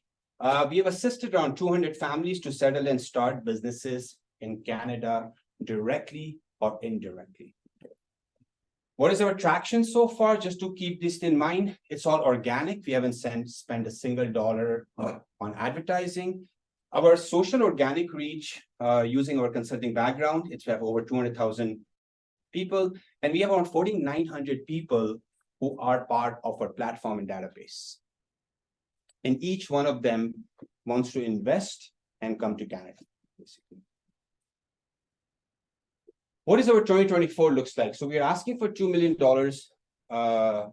for 20% equity exchange. And what we will do with that money, we'll basically expand our team, and we're going to finish our product development and continue to finish our product development. 2025, what does it look like? We would like to sell this company to either Big 4 consulting firms, law firms, and immigration firms, because this is the perfect fit for them. This is who we are building it for, basically. Any questions, comments? I'll be happy to answer. Thank you.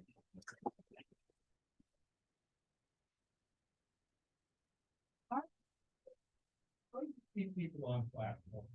So I come to Canada, I start my business, and then my cousin wants to move to Canada, and I've got all your secret sauce. So I tell my cousin what to do, and he's gonna come onto your platform. And now you've got 2 people who know exactly what we do, the cousin's back in the old country, and so on and so on. How do you, what do you add to keep people on platform to stop this from happening? So excellent point. So our ICP, our ideal customer profile, is basically from 35 to 55-year-old. Predominantly, they're based in India, Pakistan, and Middle East. That's our target market right now. Reason is they don't have time, sir. They want trusted advice. They want people who know their space, and they have capital. We are not going after students who can take the sauce and like replicate it. We are going after the market who actually prefers that someone walks them through the proper process, right? Because they're investing. Imagine someone wants to invest into apartment building here, and you're sitting in Dubai, and someone is asking for $2 million, right? How can you do that without the trust? And this is basically, so we are selling trust as a product. More than the platform, more than everything else, it's actually the trust. Because the experts behind us, right, are certified, verified, versus in this space, there's a lot of fraud happens. So in a way, our product is trust, right? And that's the reason that we may get the bleed, but generally what we find, we can give them a whole playbook. This is what do you do, but they still come to us and say, can you do it for us? Thank you. Really interesting product. There's definitely a market bet. How do you vet qualified service providers that you connect users with? So the service provider side right now, as we started building the database, right? We basically check first, the baseline thing is that they're licensed and they are good to practice in the industries, but we also check their reputation and basically track record. So part of it is like through reviews, through the customer testimonials, and we make sure they are insured, professional liability insurance. So those are some of the methods we have in place, right, so far, but we do want to develop that further. It's in our back of our head that how can we even make that further, because that's technically the trust part we're selling. Yeah, I was wondering if you can talk about your pivot a little bit. Like I know there's other entrepreneurs in the room. One of the hardest things to do is pivot your company. Yes. Like, so I remember seeing you pitch about 4 months ago, and it's very different. Yeah. I'm wondering if you can talk a little bit about what sparked the interest in the pivot and how you managed it. Okay. So in January, we basically launched Lawtiq.com as an Expedia for lawyers. We wanted a marketplace where we can bring in clients and where we can have lawyers on the other side. By March, what we saw that immigration was the only area we had amazing traction in, right? We are getting like 100 to 200 inquiries, like, a week. When we went into Global 500, right, they helped us really like, narrow down our approach and said, you know what, this is where we want to play. And our past experiences were clearly telling us there's a writing on the wall that the pivot is necessary in that. And as soon as we made the pivot, we saw that growth coming in quite fast. So you mentioned that right now you're generating revenue through consulting and you're going to be transforming over to a SaaS model. Can you talk a little bit more about that transition in line with this pivot and address any concerns about scalability? Yeah. So we don't see ourselves as a core SaaS model. There will always be more revenue in the deal making and consulting side, right? Because you're just brokering big amounts, right? We have one project which is in a task that could be around $15 million, which we're raising capital through the platform. So we don't see ourselves as a purely SaaS company selling micro subscriptions. We see ourselves as a platform where people come in because they want to look for opportunities in business, and also they want to tie up their integration. Right. So, thank you. Yeah, thanks. That was a very good presentation. Very good question. So your exit strategy say is to go to one of the big four. Well, why can't one of the big four just make their own version of the app with their own KPMG integration or own KPMG business providers? What would stop them? They don't have the brand. Simple as that. People invest in brands. There's a reason the brand has attraction and market presence, right? If they go and build it their own, they'll end up spending more capital than us instead of it's better they buy it out. And this is the reason what we find that we have just sold our consulting firm. And that's what we found, that they actually bought our brand and clients. There's one more question here. FinTrack. Over there, we have Canadian government officials that help people integration, investors, $500,000, $2 million, etc. And everything, including your consultants, FinTrack, everybody's liable, which the lawyers you're going to love, right? Sure keep us on track. And by the way, past experience with Ali, your money is in good hands. He's a great guy to work with. Your turn. Thank you. There's a potential, right? There's a potential to take, like what we are finding that you're just seeing so much potential in deal making that we don't even have time to go and eat other lunches right now. At the moment, right? But there is offshoots of the revenue, right? I mean, bringing payment side within the platform, but that's within itself is a huge piece, right? We don't want to be distracted currently. We really just want to be this deal making platform where if someone wants to invest in Canada, we are the gateway. And that's our core goal is to build the product for next year's, right? For the exit. Thank you. Well said. Thank you. Sorry, Ollie, Yes. one thing I wanted to say, Invest Alberta attracts companies, right, from all over the world, and Edmonton Global does the same. So it might be worthwhile having a chat with them about soft landing, including the University of Alberta potentially, where we have researchers from around the world coming in. So those are some other go-to-market. Yeah, excellent point, right? And so Invest Alberta, Invest Canada's mandate. It really good thing is we have kind of harmony there, because they go and sell Alberta as an investment. They go sell Canada as a destination, where we are selling Strathmore needs affordable housing. They are giving a tax-free incentive for a land. How can we sell that to an investor sitting in Dubai? So but definitely there's a really good overlap where we can collaborate now. Wonderful. And thank you so much. And I think we have a break now. Yeah, thanks for sharing. I think we're great. We've got about 12 to 15 minutes, so enjoy your break, and then we have healthcare. Thanks. Yeah.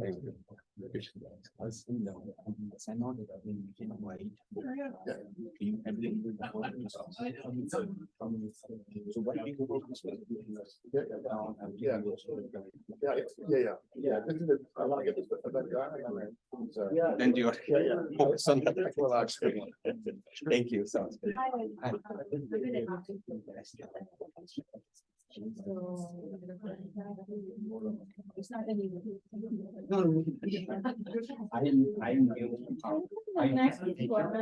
Oh, yes, yeah. Here, and she has updated that. Sounds good. I'm gonna go have a snack. Yeah, that's what We didn't have a vote, but that's the only It's in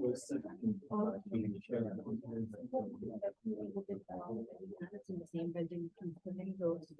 Yeah, and actually I'm part of the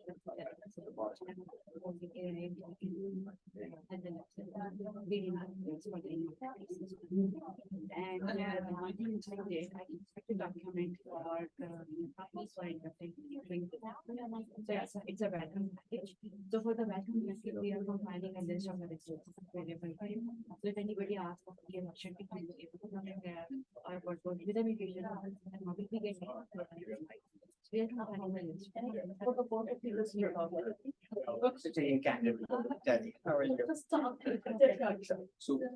So one thing, so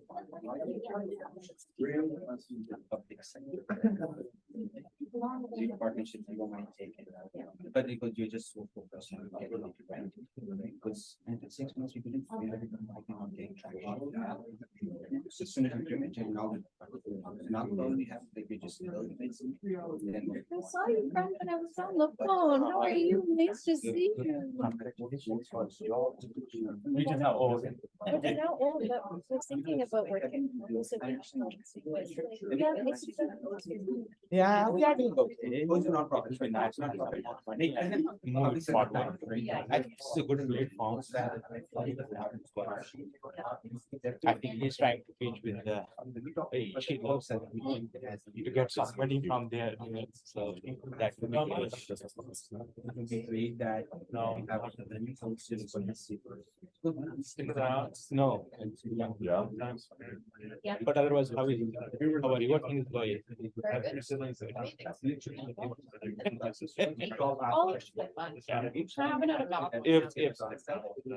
If you are not enjoying work, then you don't stay.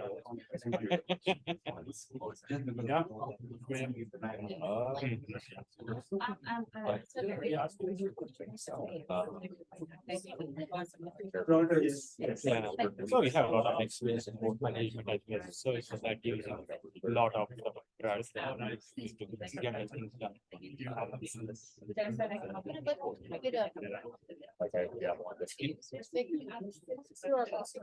Yeah. Deliver it. Like, calling you guys. Yeah. But I can offer other. No, but a lot of companies, they only don't come from money, they come from the finance. And then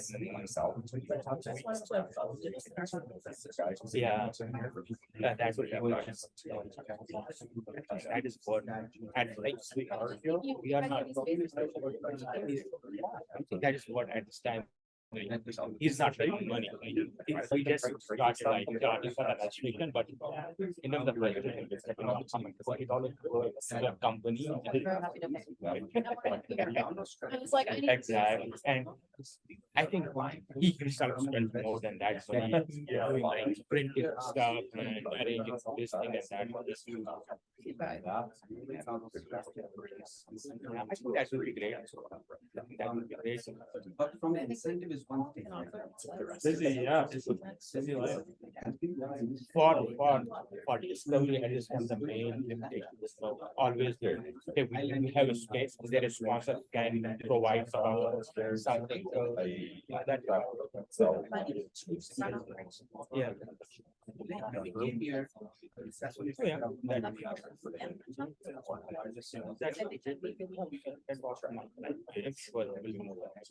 He's always looking for.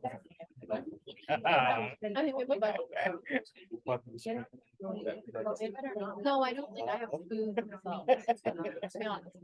But I have poor budget. We never use money. You know, I'm sure you guys will keep that sentence that we can do. Shares. Yeah, exactly. It's very nice.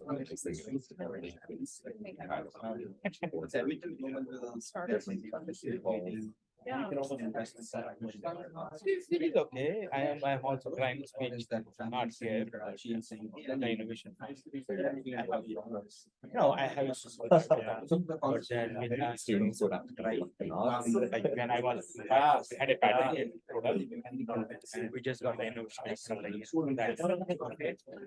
So I am teaching that to make a GLP compliance laboratory in Alberta.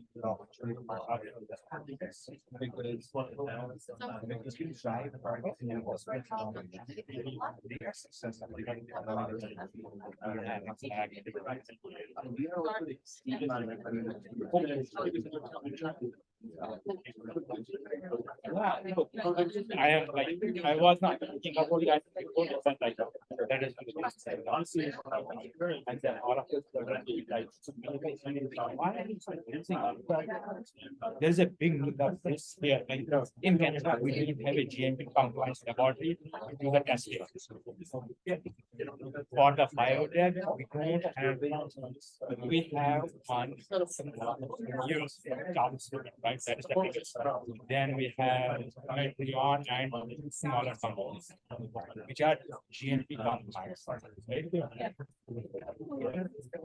we're gonna be checking. So, yeah.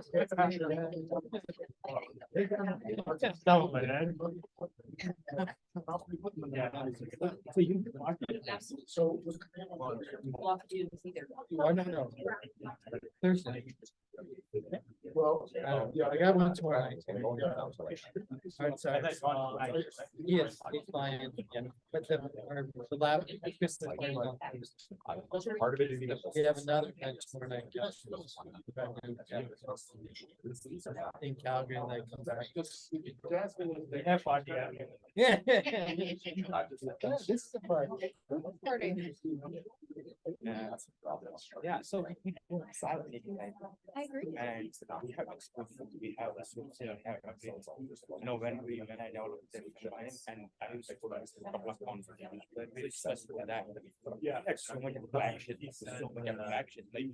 People wanted it. When you can do it, because there is nothing like that in the market. People are trying to do stem cells, but stem cells are not the same as the primary cells. You cannot get the primary cells. So what we have done, we immortalize the primary cells, right? And they behave, I will say 80–85% same as primary cells.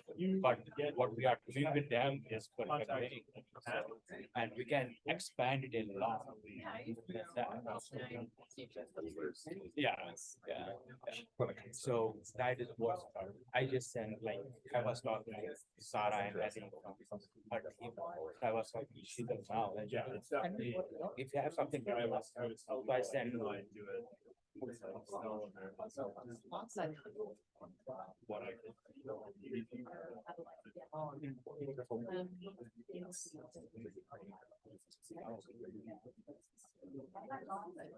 yeah, no, that is what I was saying. You know, I have experts of any company, and everything. Like, why am I doing this? I DiscoveryLab, but then he has not finished. I run all of that. We have like I have made since I joined 8 collaborations. We are publishing papers like anything. We have Bioprocessing as one of the clients. We have 2 CROs as our client, and everything I brought them. I am the one. And Michael doesn't know it, and he doesn't want it. Like, yeah. But that is what I can do it. Like, yeah, why not focus on something where I know it's a big goal in mind. Okay, I will send you an invite. Let me know that complete.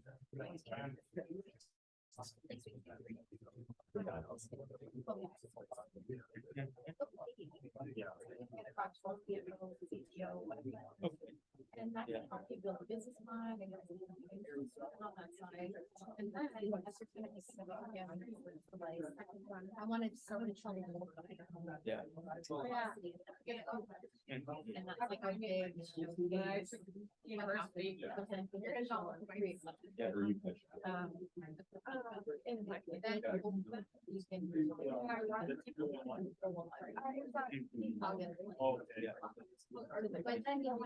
Something, yeah. Thanks for coming over to, yeah, I'm sorry. I'm sorry I left your emails, but I didn't quite track your name. There are people who already are getting related to emails are popping up, so it's. Yeah. She's getting emails every couple of years. Well, they should forward me now, but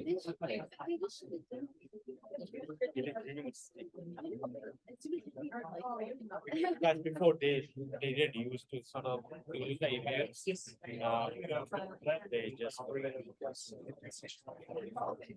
There's that. No. He will tell you. It was great.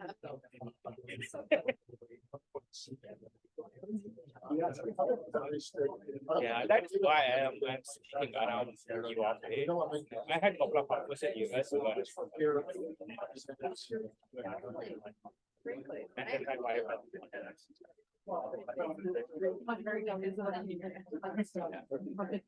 yeah, you actually recorded it. So, I mean, On whatever email. It will be, he will not have it. It will be in the email communication. I should the video with you. So you have the video, to upload to YouTube and I'll give you the file. And so you'll see that.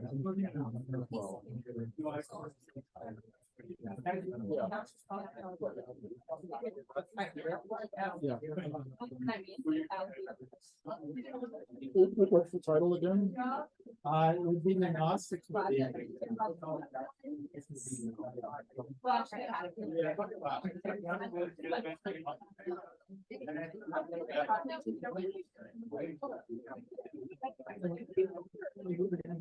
This will be an old one.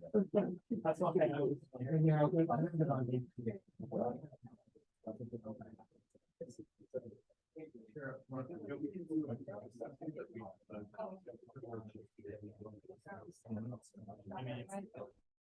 You know, just like.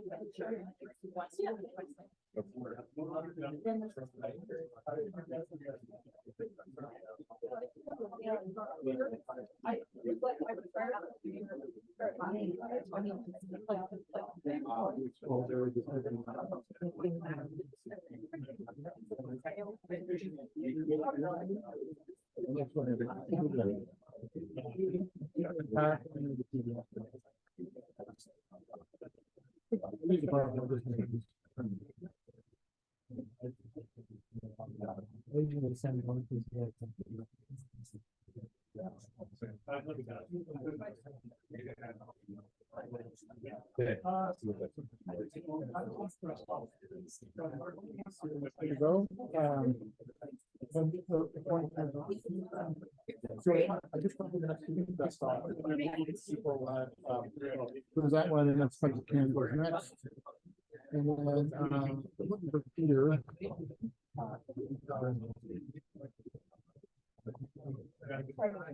We're running a minute too late. We do a 20-minute kind of open discussion at the end, so that's kind of buffer time. Yeah. So I think I'm okay. Let me get back a few more minutes. And just talk to our next chair, Sean, and make sure he's.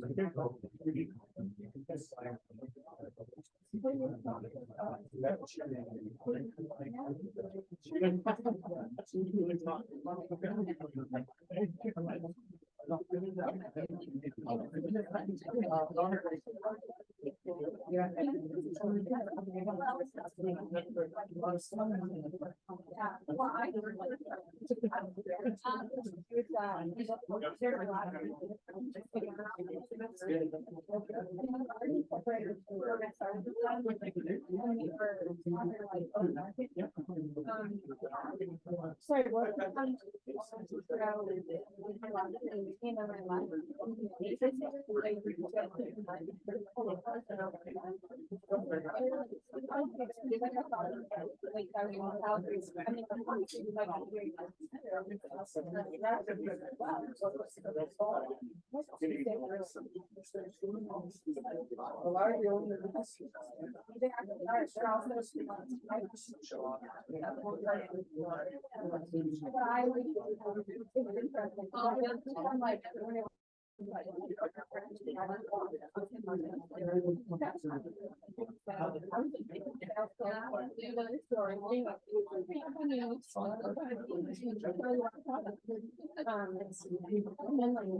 Right before, right after. And thank you very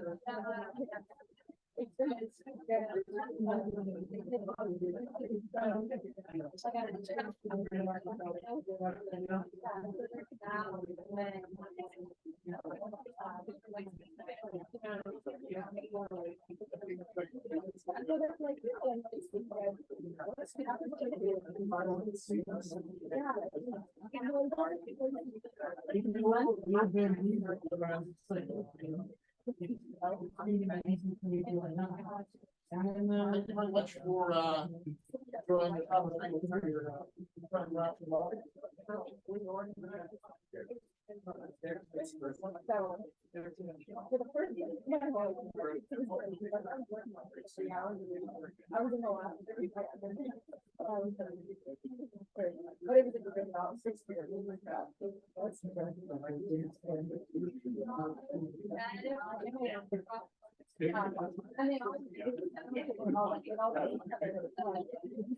conversation.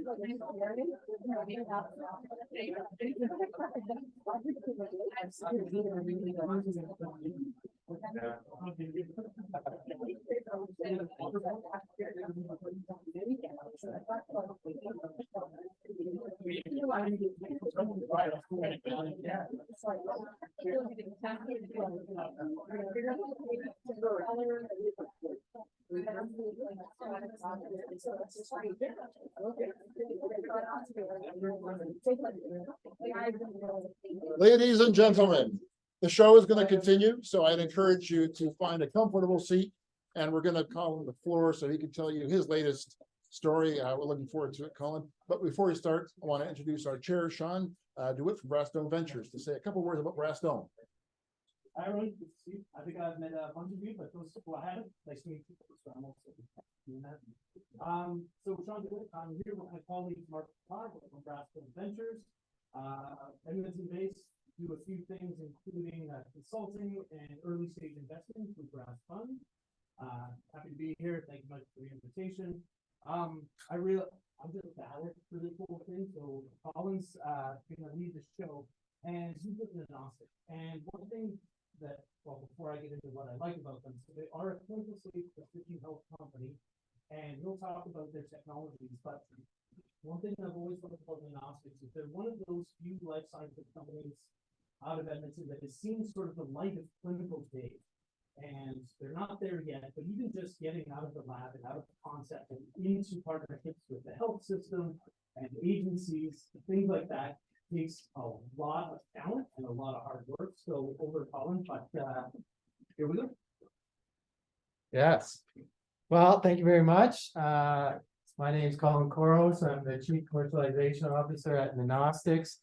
Just like to, before I get into it, say thanks for Michael and the DiscoveryLab. I was talking earlier to some people. I think I was probably at the very first DiscoveryLab meeting. I sat on the advisor side of things, and we've pitched Nanostics more than once. So DiscoveryLab has seen a journey, and I'd like to say, like, the best part of these pitches at DiscoveryLab really is the conversation after the pitch. It's what I look forward to most, and so if I go through my slides quick is because I'm trying to get to those conversations, so I'm gonna tell you a little bit about Nanostics and love to have a talk further. So at Nanostics, our goal is to bring clarity to healthcare decisions.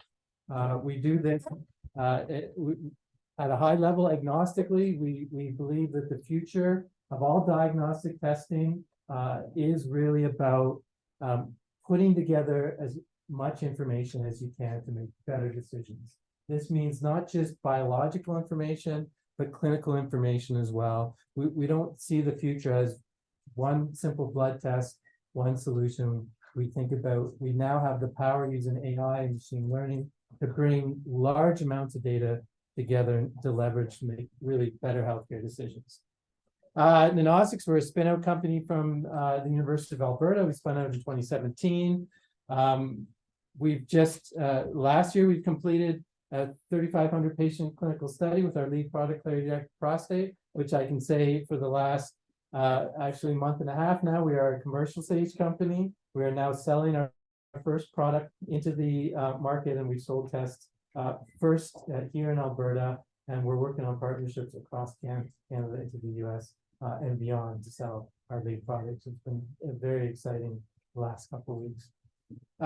We have a very experienced management team. I'll introduce you to them if you don't know them yet. And really, essentially, we're a data company, so really access to data is what's key. Through our partnerships with the university and groups around the world, we have access to large data sets which we leverage. And we've had some very successful commercialization partners. It's really a made in Alberta story. We've been working in the DynaLife, working with DynaLife since we spun out of the University of Alberta. We did our clinical study in the DynaLife facility. Our current clinical or CPSA accredited lab where we do all our testing is in that same space. So we converted from a clinical company to a commercial company, all under the umbrella and with support of DynaLife. Of course, now we say of Alberta Precision Laboratories, but essentially it's the same group. And we're now here seeking funding to expand sales. Where previous pitches was about seeking funding to support the clinical study. Now all of the proceeds we're going is really going to support the sales of our product, because our exit and the value of our company now will be judged on the money we bring in. So very, very quickly, we have an experienced team, both serial entrepreneurs and scientists, of course, led by Dr. John Lewis, well known in our community, has spun out many successful companies. I myself have previous CEO and sold to multinational companies. Catalina Vasquez, Chief Operating Officer, Desmond, Chief Scientist, Robert, our machine learning guru. But we're also surrounded by a team of clinicians to help support us in the urology community, and a very strong board of directors as well, of investors and regulatory experts and clinicians as well. So ClarityDX, that's what we consider our platform. It's really about leveraging machine learning with different biomarkers. We do have some proprietary biomarkers. We have some instrumentations that focus on extracellular vesicles as a detection platform. Some of our products are based on that. Our lead product, ClarityDX Prostate, is not, but you'll see this is some of the stuff we have in the pipeline. ClarityDX Prostate is currently on the market. We're in clinical studies with our ClarityDX product test currently. So I'm going to just quickly talk about our lead product. It's focused on a better way to diagnose prostate cancer. For those that don't know, men in Alberta are recommended to get what's called a PSA test when they turn 50. If you have an elevated PSA or prostate-specific antigen biomarker, it should be in your prostate. If it's not, it could be indicative of cancer. That's why we measure it. The problem is there's a lot of reasons why PSA might not be in your prostate anymore.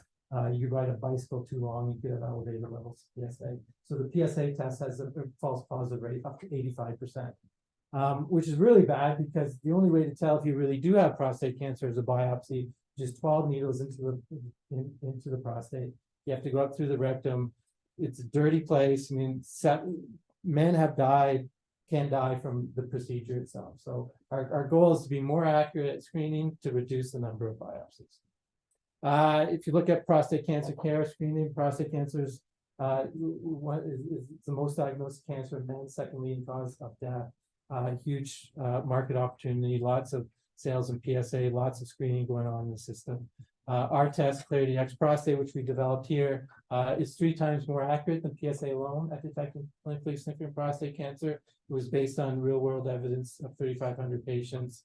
It comes at a competitive price point, quick turnaround time, easy to implement and scale, which is really the crux of our marketing and sales strategy is to grow through partnerships and licensing. So what is it? It's a simple test. Really, most of the IP is leveraged around the machine learning, but it has some simple blood-based biomarkers, which are total and free PSA, which are 2 biomarkers, which are known to be useful for detection of prostate cancer, but aren't always used together. We incorporate that with clinical features, and our machine learning model creates a risk score of disease, which suggests whether you should go on and get a biopsy or not. These are results for our 3,500 patient study. We won't go into too much, but these are the AUCs in sensitivity and specificity relative to PSA alone, and we're 3 times more accurate than that, which means we would reduce the number of unneeded biopsies by up to 35%, which is quite significant. This problem has been out there for a long time. The false positive rate of PSA. There are competitors in the space. Because of the nature of our test, which has these simple biomarkers, any clinical lab in the world can run our test, whereas our competing tests can only be done in central locations, which means they come at a much more higher price point and much more complicated logistics, which brings us to our competitive advantage. So you can get our test as fast as you can get a PSA test done, which in Alberta, you get test results the next day. Some systems, hospitals can offer up into about in just under an hour. This is relative to these other competing tests where you have to send samples out to them.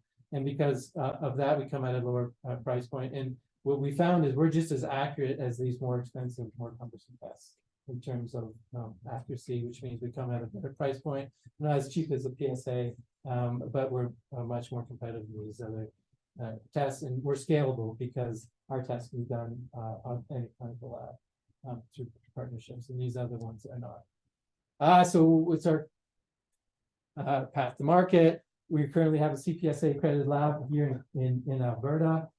Any man in the province of Alberta can get our tests done at any DynaLife or APL location currently. We can run our tests through our lab anywhere in Canada. We're now negotiating partnership deals with other companies across the country where they would run the PSA, pre-PSA in-house, and we would share in the profits of that. We're negotiating a term sheet with a lab in the US as well to have them as our reference lab in the US, and we would grow similarly as well. And so we're going to grow through these large partnership deals, which is going to get us to commercial launch. And while we do that, we're going to continue to go through Health Canada and through approvals and other approvals as well, which are increase the market size for our tests. So these are some of the milestones we've reached over the last couple of years. 2023 is the launch of our first test in partnership with these labs. We're working on big licensing deals with other clinical labs across the world, and that's going to lead to a huge revenue source. And it's always a fight for reimbursement to get province or states to reimburse your test. We're actively going through that as we go through FDA and Health Canada approvals as well.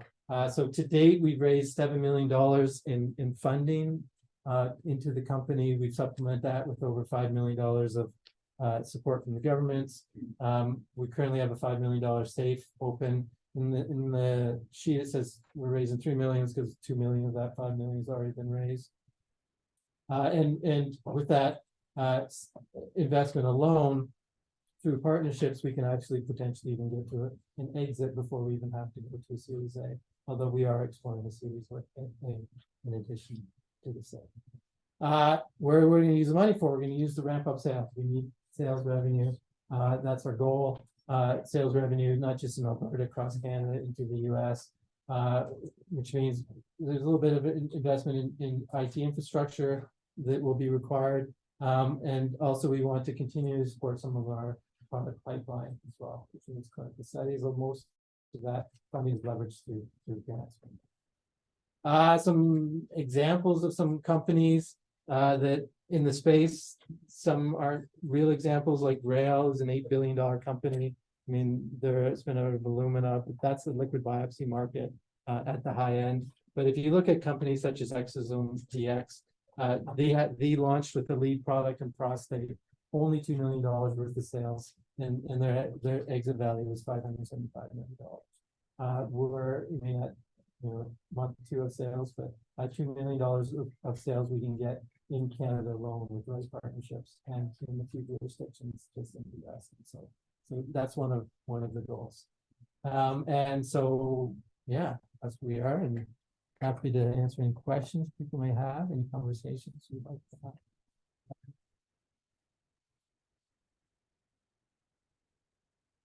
Questions for Colin? Do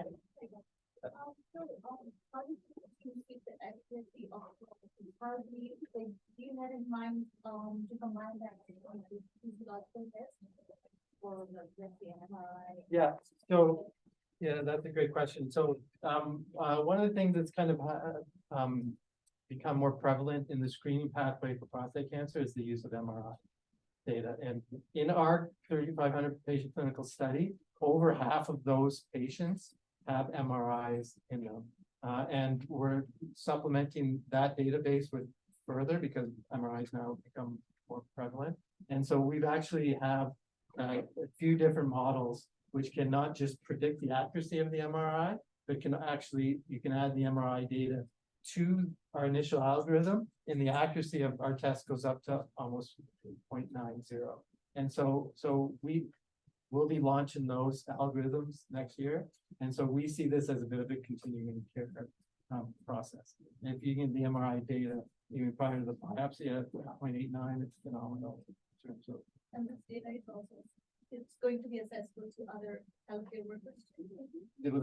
That would be the system. So we're going through the reimbursement pathway with Alberta Health right now, and so one of the things they've talked about in terms of reimbursement is whether or not they could just pay a license for the algorithm itself rather than pay a per test price, and that developing algorithm would fit under that model. But yeah, lots of interesting things there. Fantastic. Michael, do we have time for one more? I have a question. You mentioned that you have some additional targets on the pipeline, like bladder, cardio, etc. And in the meantime, you said that you are probably will be career. So what do you think about the other applications? Do you retain them and develop things that you just? So it'll be a conversation, like if it'll depend on who acquires us. So like one common acquire could be another clinical laboratory, like a large clinical laboratory. And in that situation, they may or may not be interested in those early assets, and we could just spin out that aspect. But it could be more of a larger, med device type company that may want those assets. So it looks like the potential is there, but it needs to be Yes. So we hope to get those assets well more advanced to increase our exit price negotiation for that. Fantastic, thank you. I saw you had a question, and then I don't know how much time we have after that, but yeah, my question was kind of about the whole acquisition thing. And if you foresee selling the company or something like that in the future, but well, in our industry, you get acquired. Like you just don't. I mean, that's the way that the healthcare space works. I mean, there's a chance you could go IPO, but I mean, the most likely scenario is we're going to get acquired by one of the partners that we're working with. For example, Roche Diagnostics is the largest diagnostics company in the world. Our assays are actually run on a Roche machine. And so Roche right now sells that as the commodity pricing. And so we're in conversation with Roche of like, okay, well, are you interested to get more than you know, your $3 for your PSA test, would you want to upsell that with an algorithm? Maybe there's an option there. So I mean, that would be a type of company that would. Okay. And like, at what stage would that happen? Would that happen before FDA approval, or would that happen? It would be vary. It would vary. So as we get further along, our value increases, right? So you mean I mentioned the one company had $2 million worth of sale.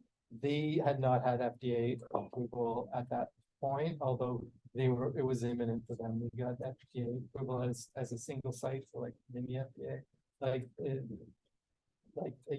within the year being acquired.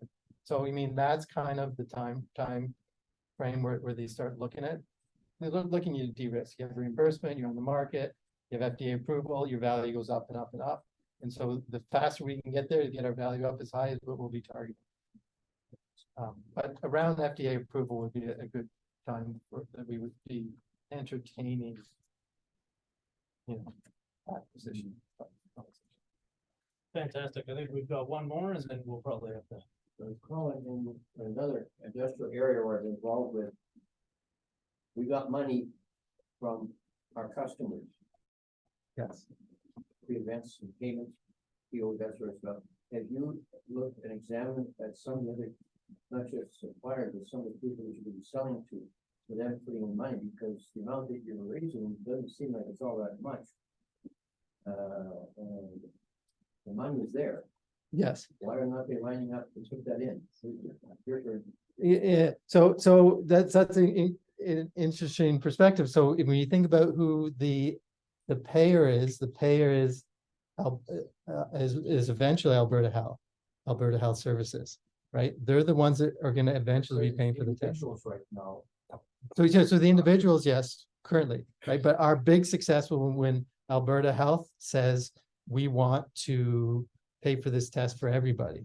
And in that regard, Alberta Health has, through our conversations, have said, we want to pay for this. We want to see this other study, and we're going to give you money to do it. So the point is, Alberta Health has given us more money to even continue the validation of our tests to provide this to patients in Alberta today. So if we think about it in those terms, Alberta Health is the payer, and they want to put more money into this system so that it's a seamless transition. And some of the funds available from some of the larger drug companies ventures. So yes, the pharmaceutical drug funds are not good, but there are some in the diagnostic space. So Roche Ventures, we've had some very good conversations with them, and they're interested. Like those conversations, Illumina, so they're all looking at us as well. One of the things, if you look at the space of when a VC or even a strategic will come in, they usually don't invest till you're on the market, right? And so the conversations we'll be having over the next 6 months as we hit places like JP Morgan are going to be way better than they have been in the past.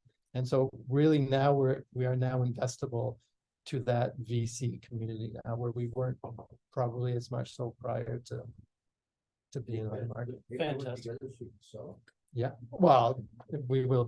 We'll have more conversation. Thanks a lot, Colin. Yep.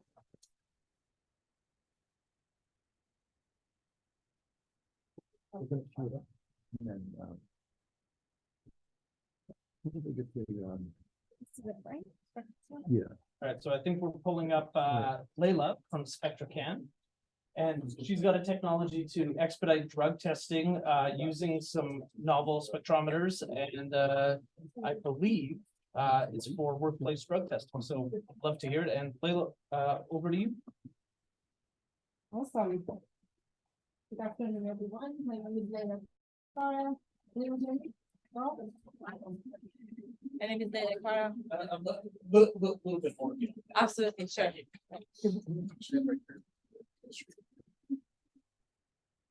I'm CEO and co-founder of SpectraCann, which is an early stage startup in rapid drug detection market. So as a basically self-reported survey from the state of Canada, 1 in 5 drivers drive between 2 hours of smoking cannabis, and 75% of Canadians feel that they do not get caught if they are driving or they're under the influence of cannabis. And the main reason driving this behavior is that we all know that there is no reliable, fast, on-site THC test that is in the hands of law enforcement or the companies. And what is currently in the market? What are the testing that are being used currently in the market? Urine and blood, they are not on site and they are not fast tests, so we're not talking about those. The current approved test in Canada and states for on-site detection is saliva, and saliva is, however, is not accurate, which is one of the biggest problems with saliva. It has a lot of false positive, but the bigger problem with saliva test and any other test right there is that you're not a fair test, and I'm gonna expand on that a little bit. When we're talking about fairness, before that I have to talk about the window of impairment. So window of impairment is a study from NIH in the United States. The window of impairment for THC is 3 hours. So for 3 hours, you will be impaired based on the THC that is in your body. However, window of detection for all these tests are a lot longer than that. So saliva is 1 to 2 days, urine can show up to 1 month, and blood can show up to 3 weeks. And for that very reason, these tests are not a fair indication of the THC use and impairment when it comes to on-site testing. As you can see here, this is a snapshot of the same study that I referenced. The only basically test that can show the amount of THC in your body is breath, which is 3 hours. 3 hours, which makes it a really, really good indicator of THC-driven impairment because it's matching the window of impairment. So you can see THC in the breath for 3 hours. So our solution is our THC paralyzer, which is it's fast, it's under 30 seconds, it's on-site, so you can take it to wherever you're testing. We have the prototype here with us. It's a fully functional prototype, so ready for implementation. It's accurate, it is close to 100 parts per billion, and obviously it detects THC within 3 hours of consumption. It is it's a patented technology. We have 5 approved patents and 1 is in process. And basically, it's a quantum cascade mid-IR laser. It is extremely sensitive and it is very, very fast. These are a list of our patents. So the patents are owned by a company which my co-founder owned in the US, and they are licensed for this application to SpectraCann, which is the. And I cannot wait to tell you how complicated this thing is. Blow it about.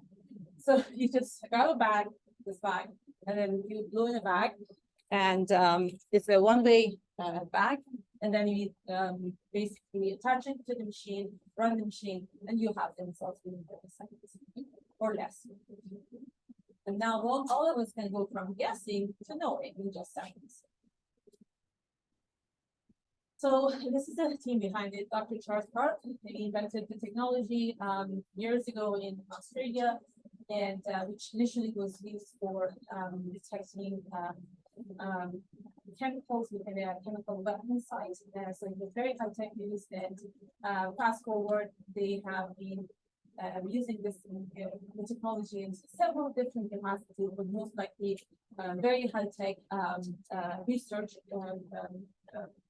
projects until COVID hit, and that's when they started the food paralyzer test, and that's where I met with them. I have been working with US government as NIH commercialization specialist with the team. So I was introduced to the team from the US government side, and that's how we got to know that the next application of the same machine, exact same machine, can be THC detection because it is a lot easier than virus to detect. It's a big molecule, and also it is not regulated. So it's not, we do not need FDA approval, we do not need, we're not basically dealing with like IPD or diagnostics testing.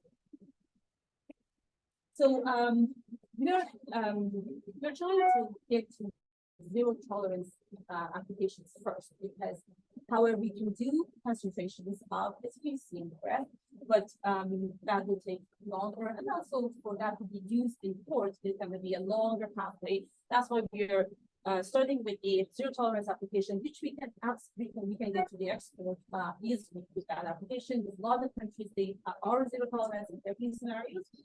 So we are targeting construction companies, transportation companies first, and then we get to again zero tolerance applications for law enforcement. There's tons of other applications, but these are our major products like that.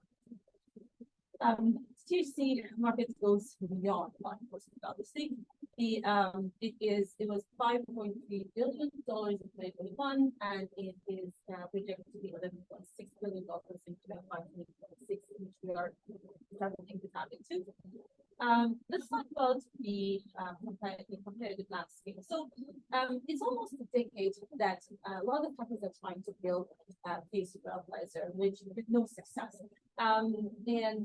So the companies that they are in saliva, manufacturing saliva, they are basically they are status quo. They are not our direct competitor, but they are status quo. So they are part of our competition. However, there are these two companies that they are basically trying to build this for the last 10 years, and one of them has made $134 million so far to build it, but they do not have the product in the market yet. And the main reason is that the technology of their technology is not strong enough, because THC chemistry of THC is really hard to detect.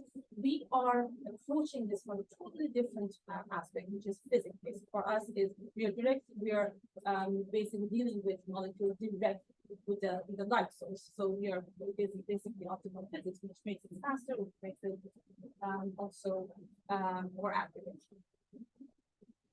So when we have our product in the market in 2024, basically the race to build the THC will be over. Sorry.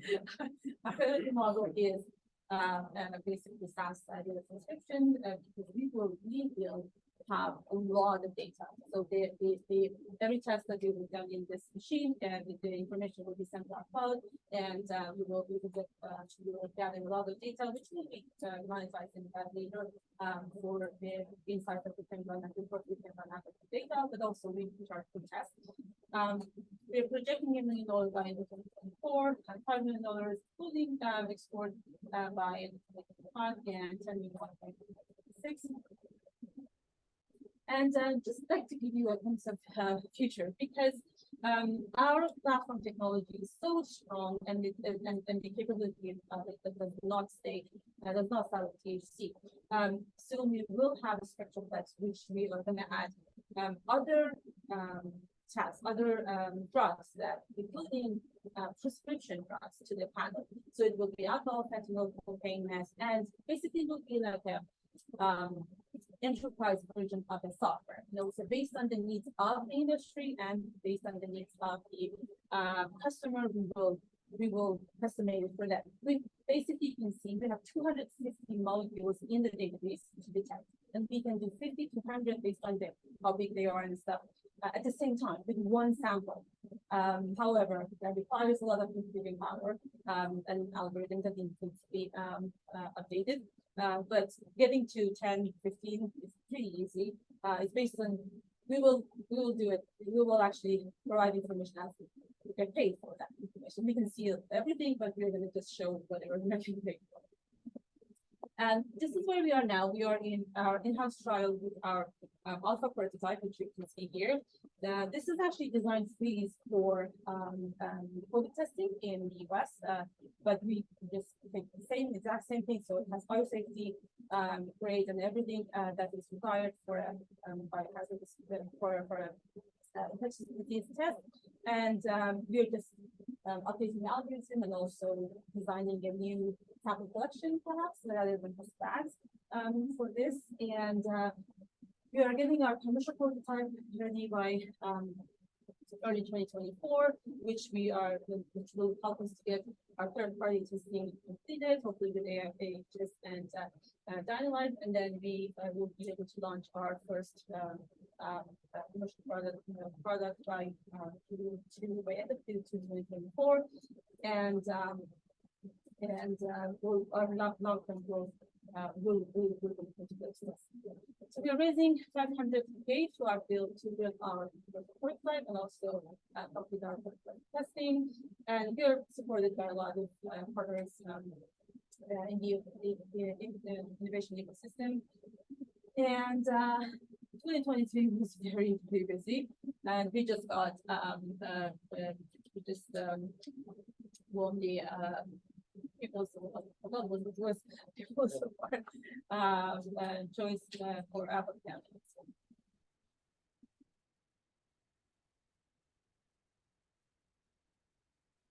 We actually can demo the unit if you want. After if anybody was interested, we can just demo the unit. We didn't smoke and came here. We actually have a vape that we can show you. Any volunteers? Volunteer here. Sure. Scientific literature that says that threat levels of THC are correlated with. Yeah, so we are not detecting impairment, and that is actually the biggest, problem that impairment industries has, because they don't have a device that they can actually use for detecting different biomarkers to define impairment. We are just detecting THC levels, which will help lawmakers to build that threshold, to advance those studies to get to that thresholds. Because basically this will be a super tool in their hands, because if you have alcohol, our next product will be alcohol breathalyzer, alcohol and THC. So if you have alcohol, that if you're tired and there's fatigue, there are VOCs in your breath that are indicator of being impaired. With all of that, you can see it here real time. So scientists and researchers and lawmakers can actually get to that impairment studies. We are just detecting THC levels. Sure. So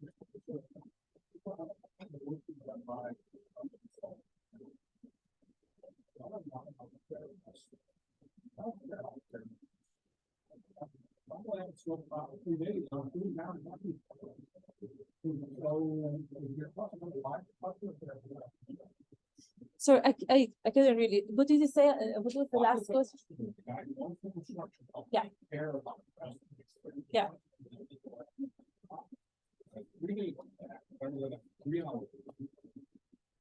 Yeah, so the fairness is really important, because there has been a lot of scenarios that you're not impaired because it's not in the last 3 hours of consumption, but it shows in your body, and that causes, you can get, fired, you can, all that. So if you're testing the THC that you're testing, it is indicator of your impairment at the same time. That is a fair test on the spot, especially for law enforcement.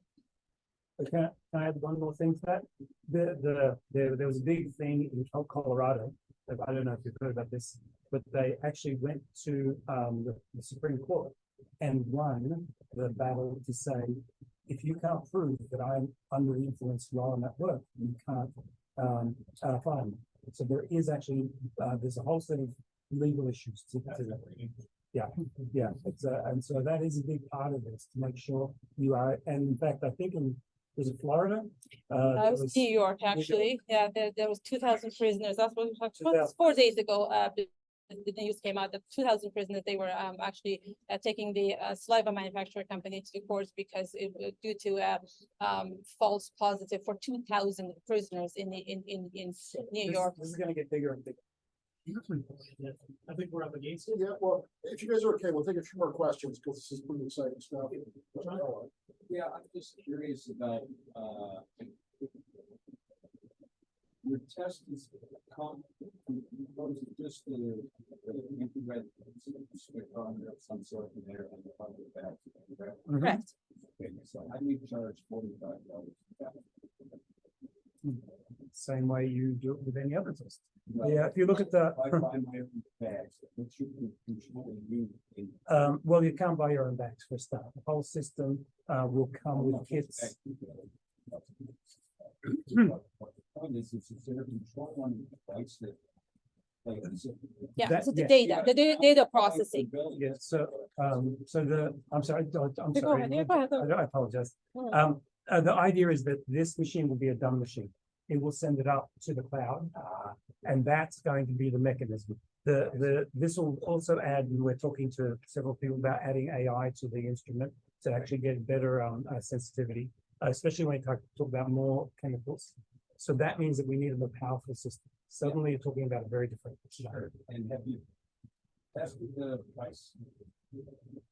Oh, not yet. We are very early stage, so that's our next step to engage with end users. We have obviously done a lot of interviews, and we have got a lot of but not into actual contracts or paid your pre-revenue. From end to end, very interesting.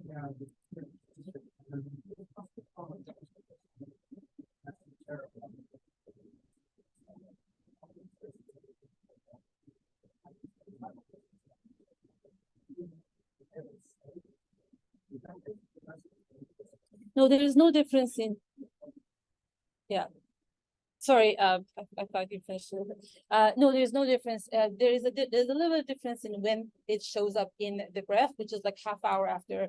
If you have edibles, it shows almost half hour after it's really consumed. However, for smoking, it shows right away, almost 10 minutes after smoking, it shows in your breath. And we are going to, when it gets to concentrations, we are going to do those calculations to correlate it to the levels in the blood. So there is highly correlated what is in the breath versus what is in the blood, and we will get later when we are going to test for court certified tests, because that's our gold standard, the standard there.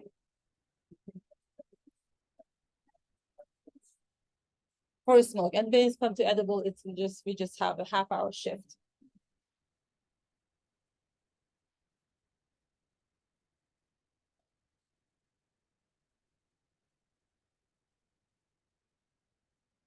Yeah.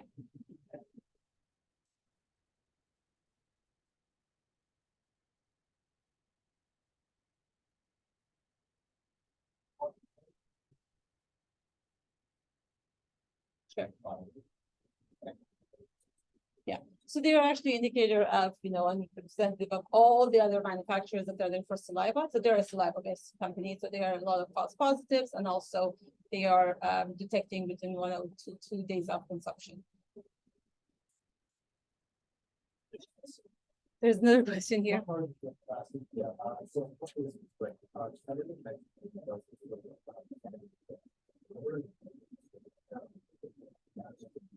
No, so my co-founder is here, Dr. Charles Harp and Anna Harp, that's sitting at the back.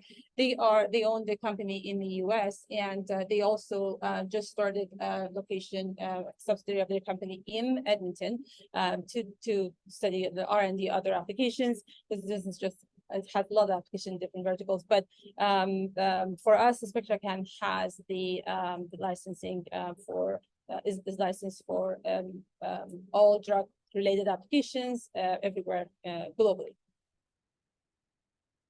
Thank you. Thank you. We ordered you, Sean, for chairing, and enjoy your break. 10 minutes. We'll take 10 minutes if that's okay. And if anyone wants to see it, we can show you the live demo. Thank you. Thank you so much. Yeah, thank you. How long have you guys been in Edmonton? Are you? So I'm from Edmonton. Okay. Yeah, but I've been in the US for the last 4 years, working with NIH. And then okay. Passing through this week, so. Yeah, they're here for like, yeah, Okay, exactly. great. I'm glad. But they're moving here. Well, terrific. Well, I'll let you guys chat. So you want to get things like this into your slide deck about why fairness matters. This is the California California law. Yeah, So you- yeah. Yeah, well, you need to get that, about why fair? Because this whole question, his question about why is a dragger one, or the saliva one, because the saliva one's not fair, the saliva one falls under California law. Right, so you're really, because you really have, is because of the legal changes, make sure test the one that's really on the use. So, yeah, I would, yeah. No, no,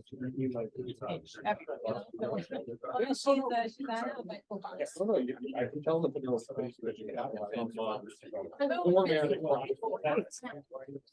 Okay. Yeah, so formatting problem. Yeah, this is, how hard is it, I guess? Not very. No. It's got a 1.0. It's got a 1.0, so you can read more than once. Oh, okay. The reason that it's happening in this style is it's not quite a consideration. Think about if somebody already had a. Hey, Leyla, first off, this is my colleague Sterling. Very nice to meet you. Sterling used to be. Allows you to How that was. I talked to Terry, I told her. It allows you, very nice meeting you. Good, no, no, this is, We're gonna run, we're gonna run a test if you guys wanna see, anybody wanna see. Actually. Chart.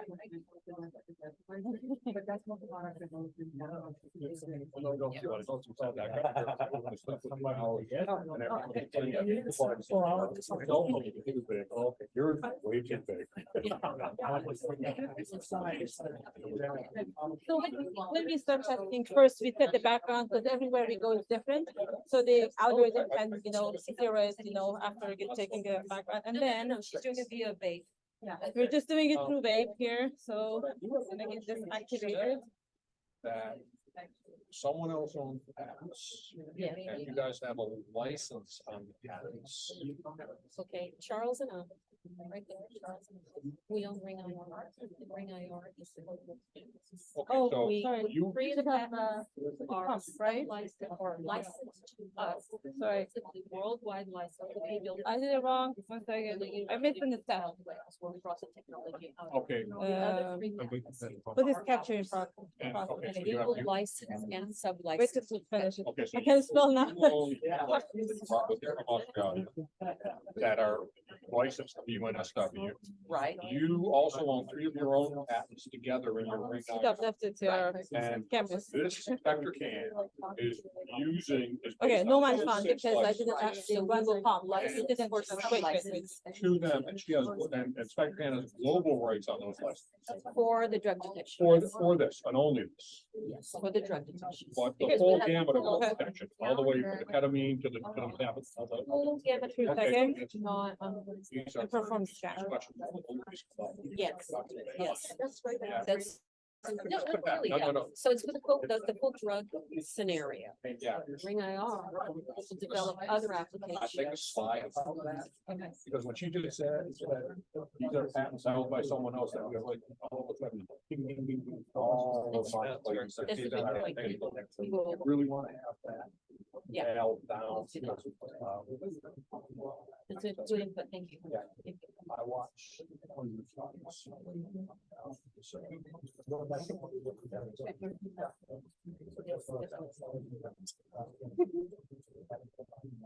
So how many members of Bennett Jones are gonna volunteer? There you have it. That's cool. Sorry. You can do this with all you talk. Yeah. Does it tell you the potency of it, like if someone's this one's or just somebody else did it? Yes. You can take that, the presence of the THC, yeah. Just the presence, not like how strong it is. Oh, the concentration, Yeah. we can just do Yeah. calculation later, but just now, algorithm doesn't do it. So it's the idea that this would be a portable one. Exactly. And then you bring it to stations and test. No, the No. same test actually. The same, we don't need an extra test, the same So- test, yeah. So what we are hoping to do is that we're gonna challenge the blood test, but not yet. Because that's the gold standard. We'll first match it and then we're like, that's not accurate. So based on the information. How long is your sample stable? It's pretty good for like, but other 2 weeks. And other than our competitors who have, Pound just announced that they have a sample collection on the spot available. That sample collection, they bring it into a cartridge, they take out the little cartridge, they put it into another little machine that takes the sample out via alcohol, and then they send it to a lab In that. testing. So it's really not on site, it's portable, the collection device, but not the actual test. This is the lab. So they send it to a lab, this is the lab. Yeah. So I noticed on the agenda, one of the things federal, there was advice on financials regulations, tax credits, what tax credits are? So Fred, for instance, you know, we have been bootstrapping to today, and we have done a lot of. Yeah, interesting on the regulatory front. No, just. Oh, Yeah. okay. Yeah, because we don't, well, the reason we picked. Keep seeing error or not? No, the reason we picked this application is because it's not registered, it's not like. Yeah, of course. You can see here, the percentage. Oh, it's so strong because it's going to. Yeah. Right, and it happens to be a strong paper. However, in terms of how much. The opportunity of, it's just like. Sure.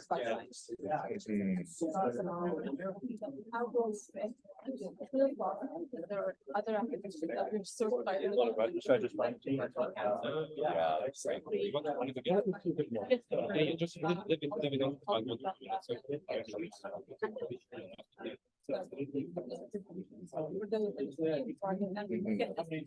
Basically, we see everything as a graph, right? So again, this exact same thing. And you know, you can just take your path.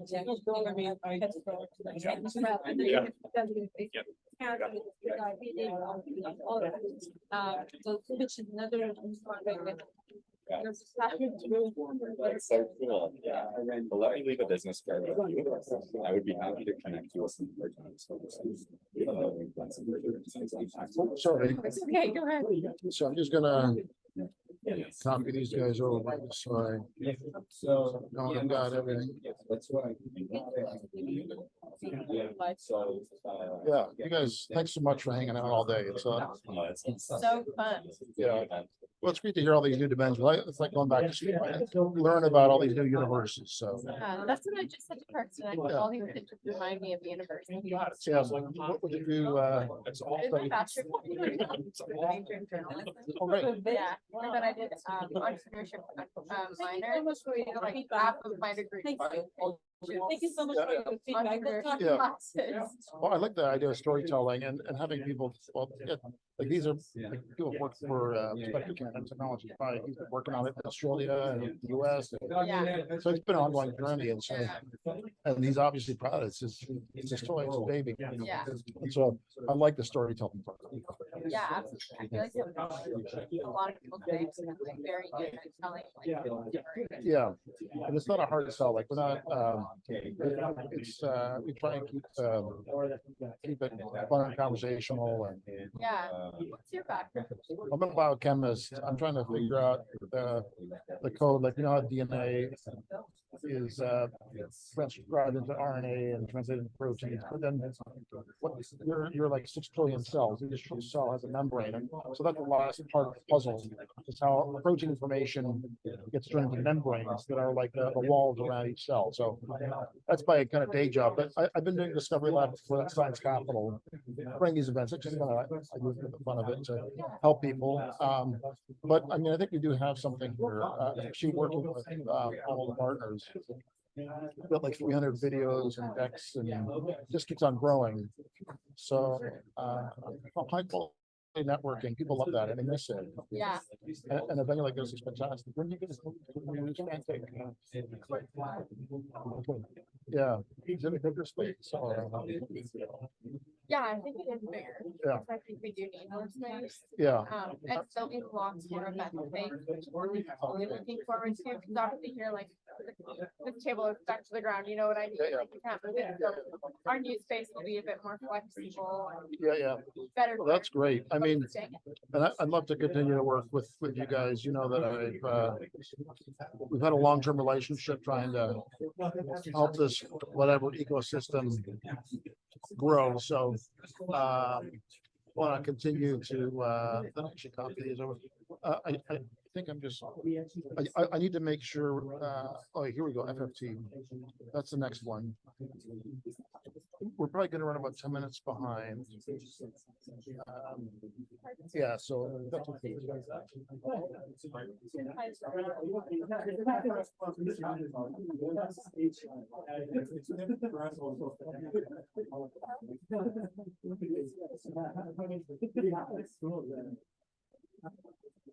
Yeah, this is right now. Just gonna keep you're doing,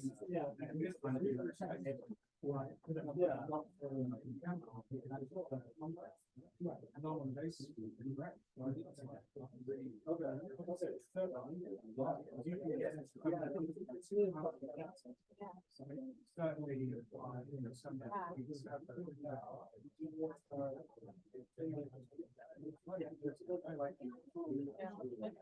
Diagnostics is cool, especially when you find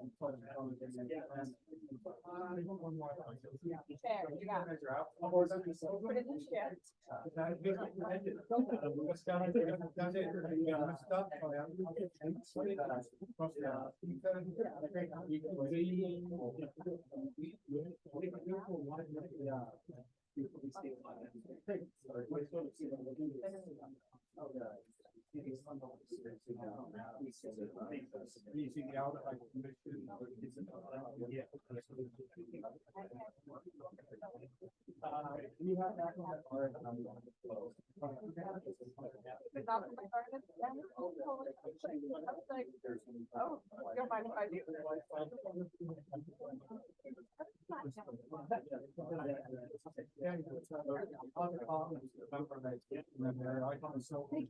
Thank you, and I'll put your slide PDF online, so they get the right format.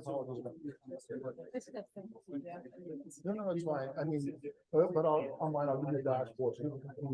We are actually taking a video, so I'm just see your slides. I'm gonna give you most of them. So let them see a PDF on the slide. If you wish. I'm excited. You got a great team, and I'm amazed that you can protect alcohol and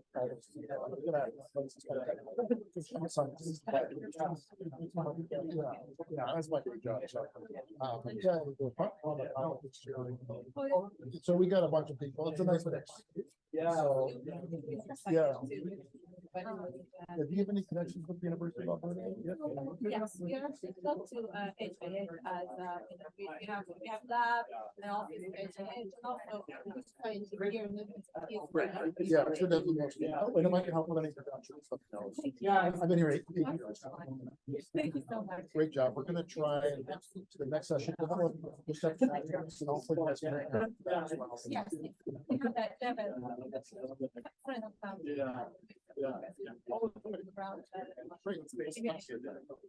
Okay, Peter, you get to go. There's a, you can, green light.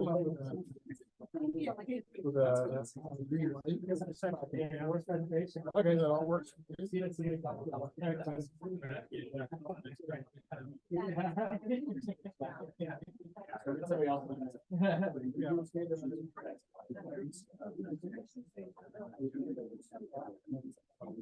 Because it is in a way that drug tests show that long later, like it's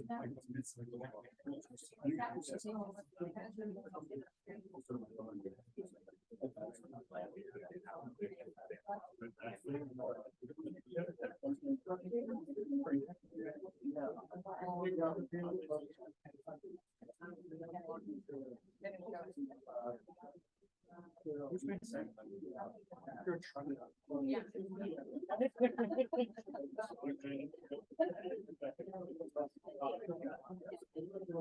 Sounds good. Yeah, it makes sense.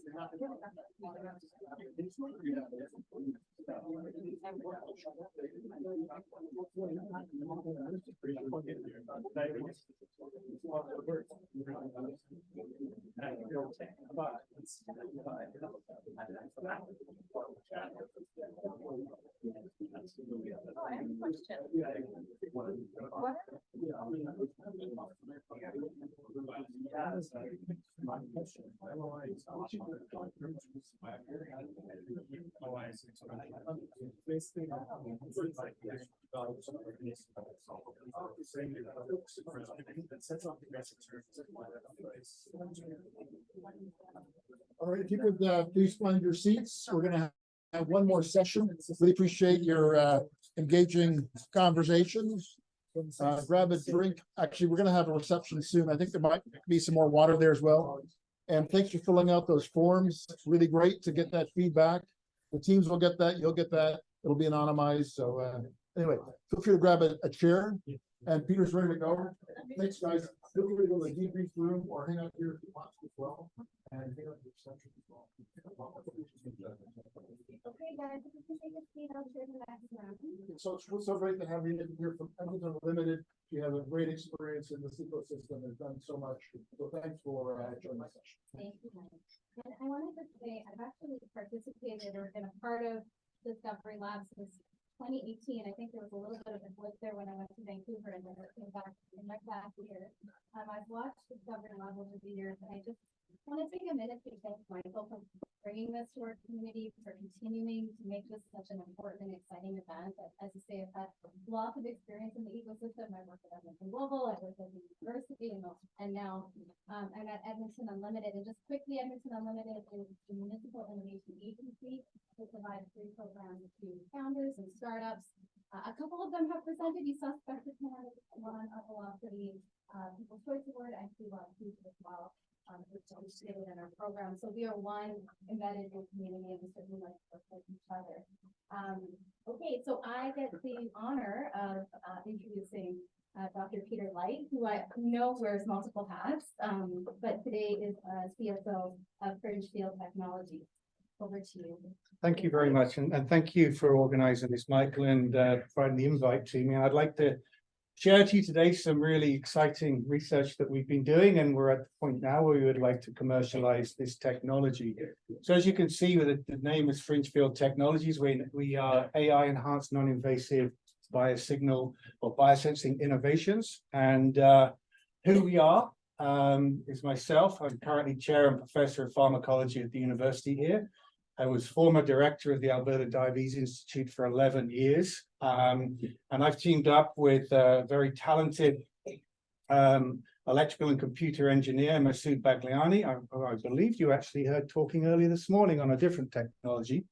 And also with our CEO, Saul Katz, who's an entrepreneur extremely interested in nutrition and diabetes management.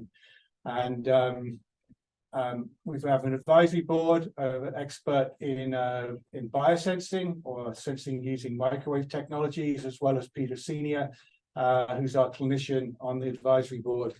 Our journey starts actually with a collaboration between Mojgan, who contacted me back in 2017.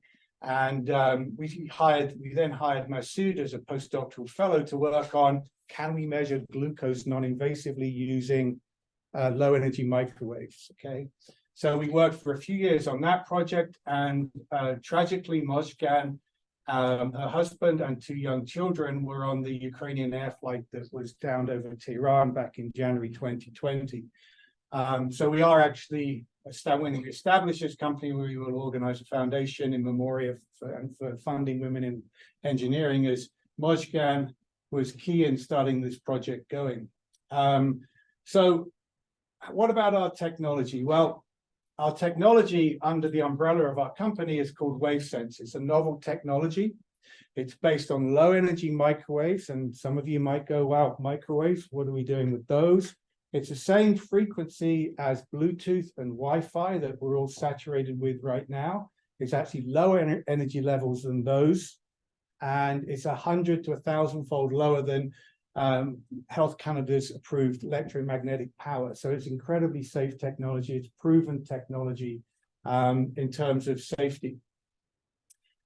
We have been working on this project for, as I said, over 5 years now, measuring glucose and lactate are the ones I'm going to talk about today, but we believe our technology can be tuned to measure simultaneously multiple biosignals. And I'll give you some examples of those in a moment. So we think we have the potential to revolutionize the wearable biosensing market with this disruptive technology. So give you 2 examples that we're currently working on for our market. Glucose, obviously, through diabetes. So currently there's about 600 million people worldwide with diabetes, the most of which are type 2 diabetes, which is largely preventable from diet and lifestyle. But if you look at the numbers, there'll be 1.3 billion by 2050. That's a short 27 years away. Our healthcare system is going to get inundated with this unless we do something now. And being director of the Alberta Diabetes Institute, and I'm a pharmacologist, we're thinking about making small molecules to treat people better. But we've got to stem the tide to begin with. So we need to be having much better prevention. And one of our mantras is, you can control what you can measure, okay? So if we can measure non-invasively on a device, on our wrist or on our arm, blood glucose levels continuously, we will have better input. So how many of you wear a smartwatch and count your steps and think, hey, I haven't done enough steps today, I'll go out for a walk? Maybe it becomes the same with glucose. Hey, my glucose has been consistently high when I'm not eating. Maybe I should consider changing my diet. So this is informed grassroots level decision-making at the individual level that we are aiming at as one of our markets, okay? So current technology for glucose sensing is suboptimal. I'll go into that in a moment. It's also expensive, okay? I believe that prevention is key for reducing the financial burden and improving societal health. The current market for glucose sensing is forecasted to be around $32 billion. Now, remember, a lot of that is to do with just finger pricking that I'll talk about in a moment, as well as some of these continuous glucose monitors. I believe that if we can get into the market of people at risk of diabetes or even healthy individuals, we can add a 0 to those numbers in terms of what we're looking at as potential global market for a wearable non-invasive sensor, okay? So that's glucose. Here's our first market we'll be looking at in combination with lactate. Some of you might be thinking, why lactate? Well, the market for lactate monitoring non-invasively is actually very large, and it relies on finger pricking, okay? So current finger prick is the only way we do it. Global market, 300 million by 2027. That's just for the finger prick market. Okay, if you had a non-invasive wearable device, again, those numbers would be greatly larger. And it's not just for healthy people for fitness training, it's also found in disease states as well. Okay, so we can get lactic acidosis with metabolic disorders. Sepsis is another market where lactate levels increase very rapidly during sepsis. So having something in a hospital situation, we can monitor lactate all the time. We get a good indication of the degree of sepsis in that patient. If it starts rising, perhaps we can intervene quicker in those patients, okay? So these are 2 we've really comprehensively explored. We have done preliminary in vitro experiments looking at ketones, dehydration. So we've actually applied for a grant with the Alzheimer's Society of Canada. We can actually measure dehydration in individuals. We think that we'll be able to use that to inform people that they are dehydrated. They often forget to drink if they have dementia.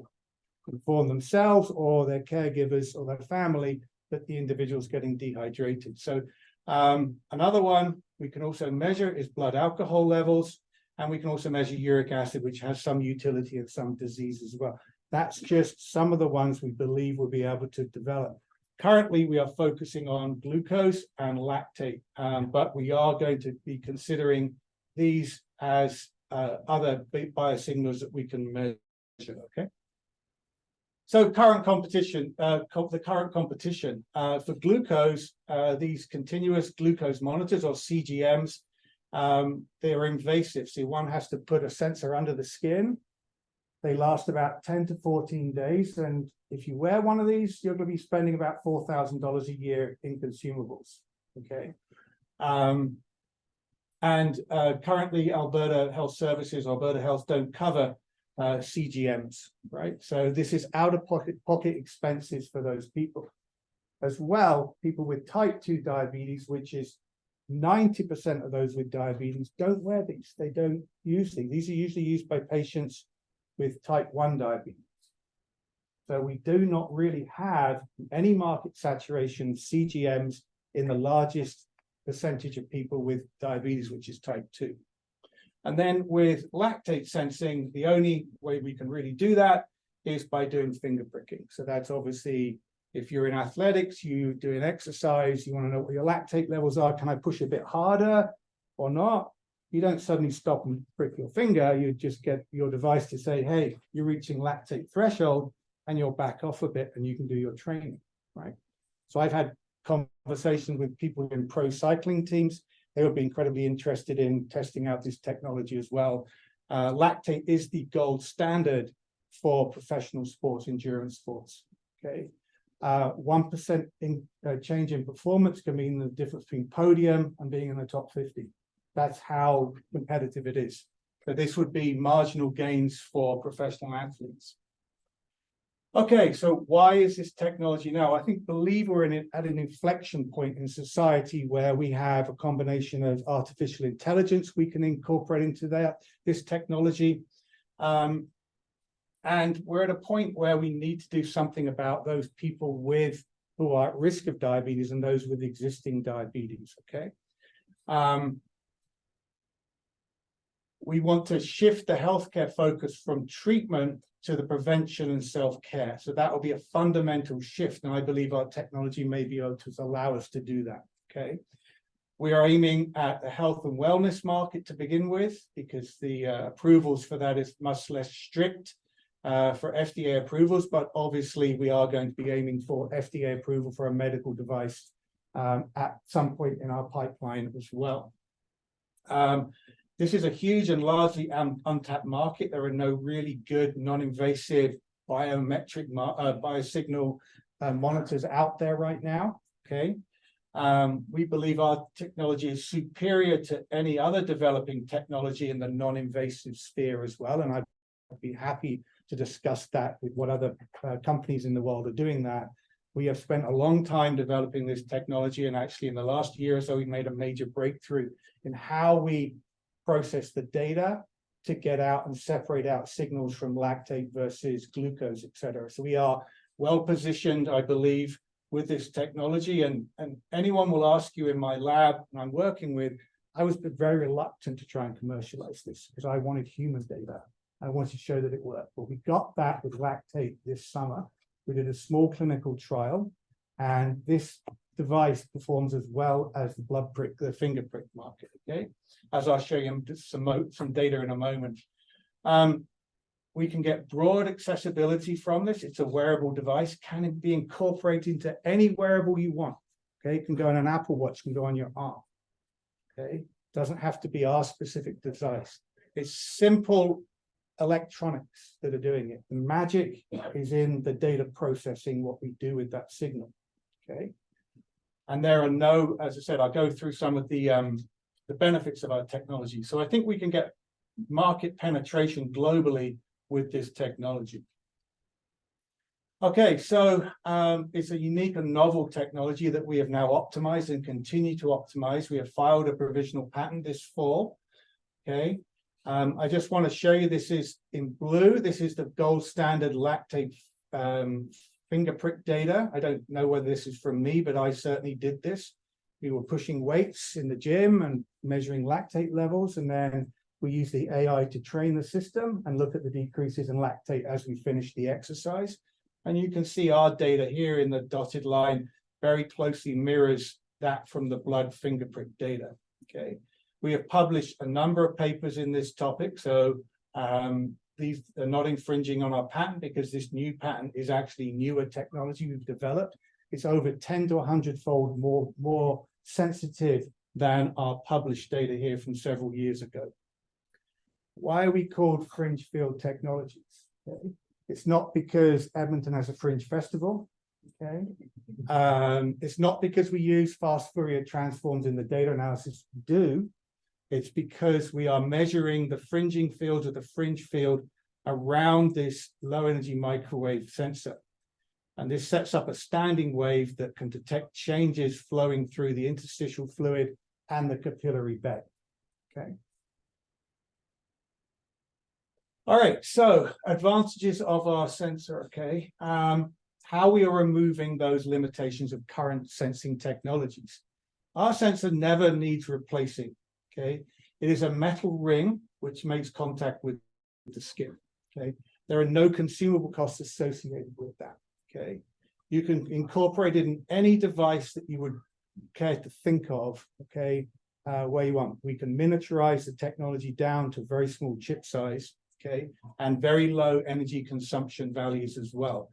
The sensor design and the electronics are very low manufacturing costs. It is all software-based analysis that we do with our microwave signal. We can use AI for training. So we can use training data sets from the AI in a number of subjects so that we can get to a point where we have wear and go technology. So there's not extensive pre-calibration required for individuals. It's pretty much calibrated out of the box. Okay.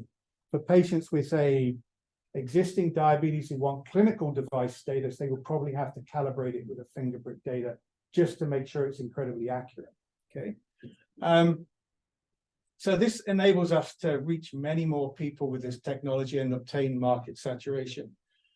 These are just some designs from our industrial design students at the 4th year level of the university. So they've been working with them to design some housing for our existing electronics. This is not obviously a final product. This is just a first generation prototype, but we are getting them to be, this technology to be ergonomic and wearable. Okay. Okay, so what is our business model? Our business model is that we are an R&D and licensing company. We don't aim to make a product at the end of the day and sell that product. I don't think we're going to reach market saturation using that approach. I think our best approach is to take a licensing approach to market leaders in this area with high brand recognition, such as Abbott, Apple, Fitbit, Garmin, and Dexcom. Our products will include existing and next-gen hardware and software. So literally all we'll have to do to improve it, we can just do software updates on whatever hardware that is, okay? In terms of markets, medical technology, diabetes management, disease monitoring and prevention, and health and wellness sector, certainly for those just interested in knowing what your blood glucose levels were. Okay, I did the actual test with glucose last week. I was really interested in seeing the data coming out of my finger prick data, just to have an idea what my blood glucose did when I drank a sugary drink. Imagine what anyone in the world would be like if they could have glucose and they have have a sweet cake, a dessert, and their blood glucose goes up to 17 millimolar. They might think twice about eating so much cake next time, right? So there's just some examples of how our technology may permeate society if we get this to market, okay? So who are our partners so far? So we partnered with Alberta Machine Intelligence Institute, University of British Columbia, helping us with the lactate trials, Centre for Digital Therapeutics out of the University of Toronto, CSSI Life Sciences out of the Boston area, helping us with the regulatory process. And I'm being presumptuous here, Keithel, that I would, we will be able to have discussions with the university in terms of helping us develop this further as well. Okay. So our capitalization and ask is a 2-year budget of $5 million to achieve a market-ready product. We would like to raise $3 million in investment funding on this, with additional $2 million in non-dilutive grant funding. So we've already written a grant to Diabetes Canada on this for $300,000. I hear back next week whether I'm successful or not. We've applied to Alzheimer's Society of Canada for funding for some of this. And we're going to be applying to the NSERC Alliance program as well, okay, from this side of things. Investors would receive voting common shares equal to 15% of issued and outstanding equity based on our company pre-valuation of 20 million. So With that, I'd like to welcome any questions for that. I know that's a lot of information for you, but I'd be really interested to hear your thoughts on this, and perhaps you can join us in transforming digital health by investing in the future with Fringe Field Technologies. So thank you very much.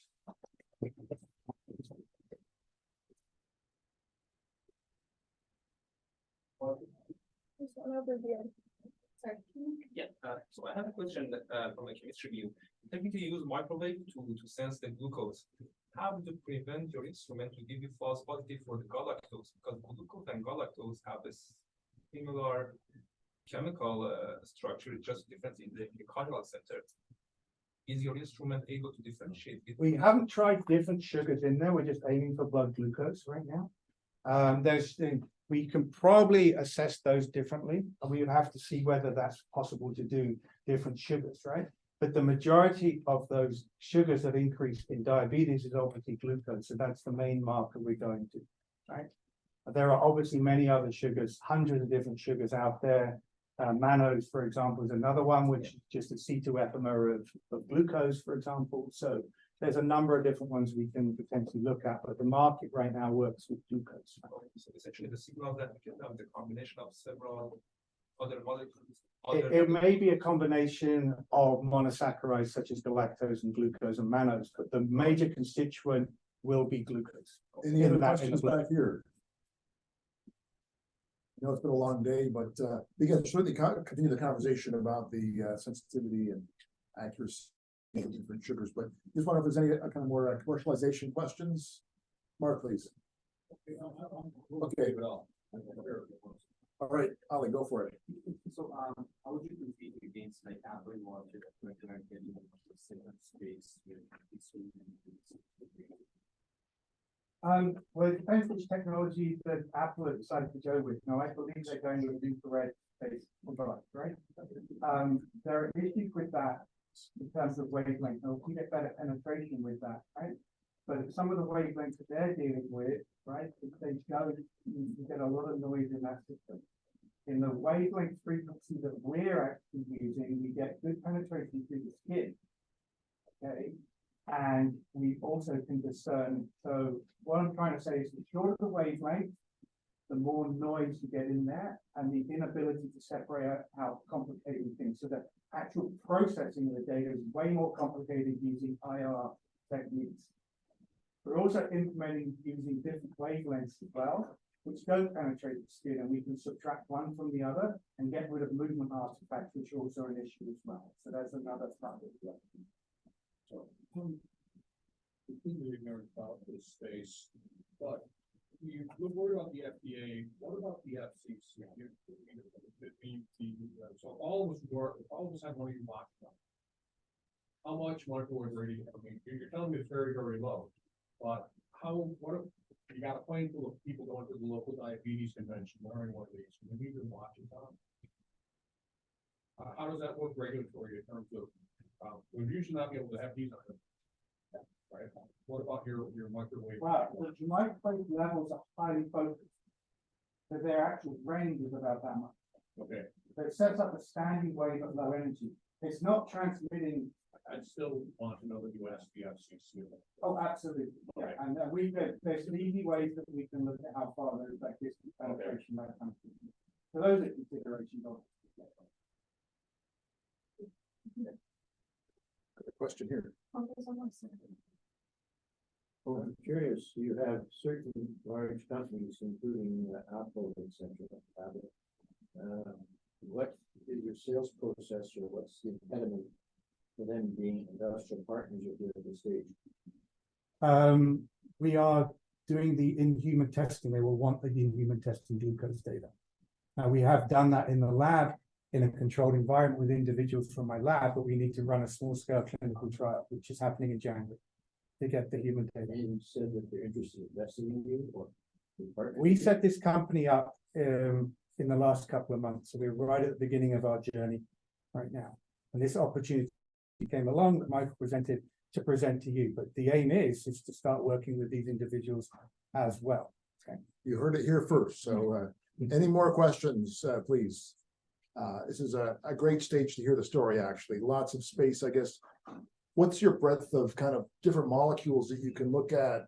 Because it seems like this is untapped technology. Millimolar range, the analogy I like to use, and I mentioned it earlier to you as well, is that you're at Edmonton Airport and one bloody Canada goose flies over, right?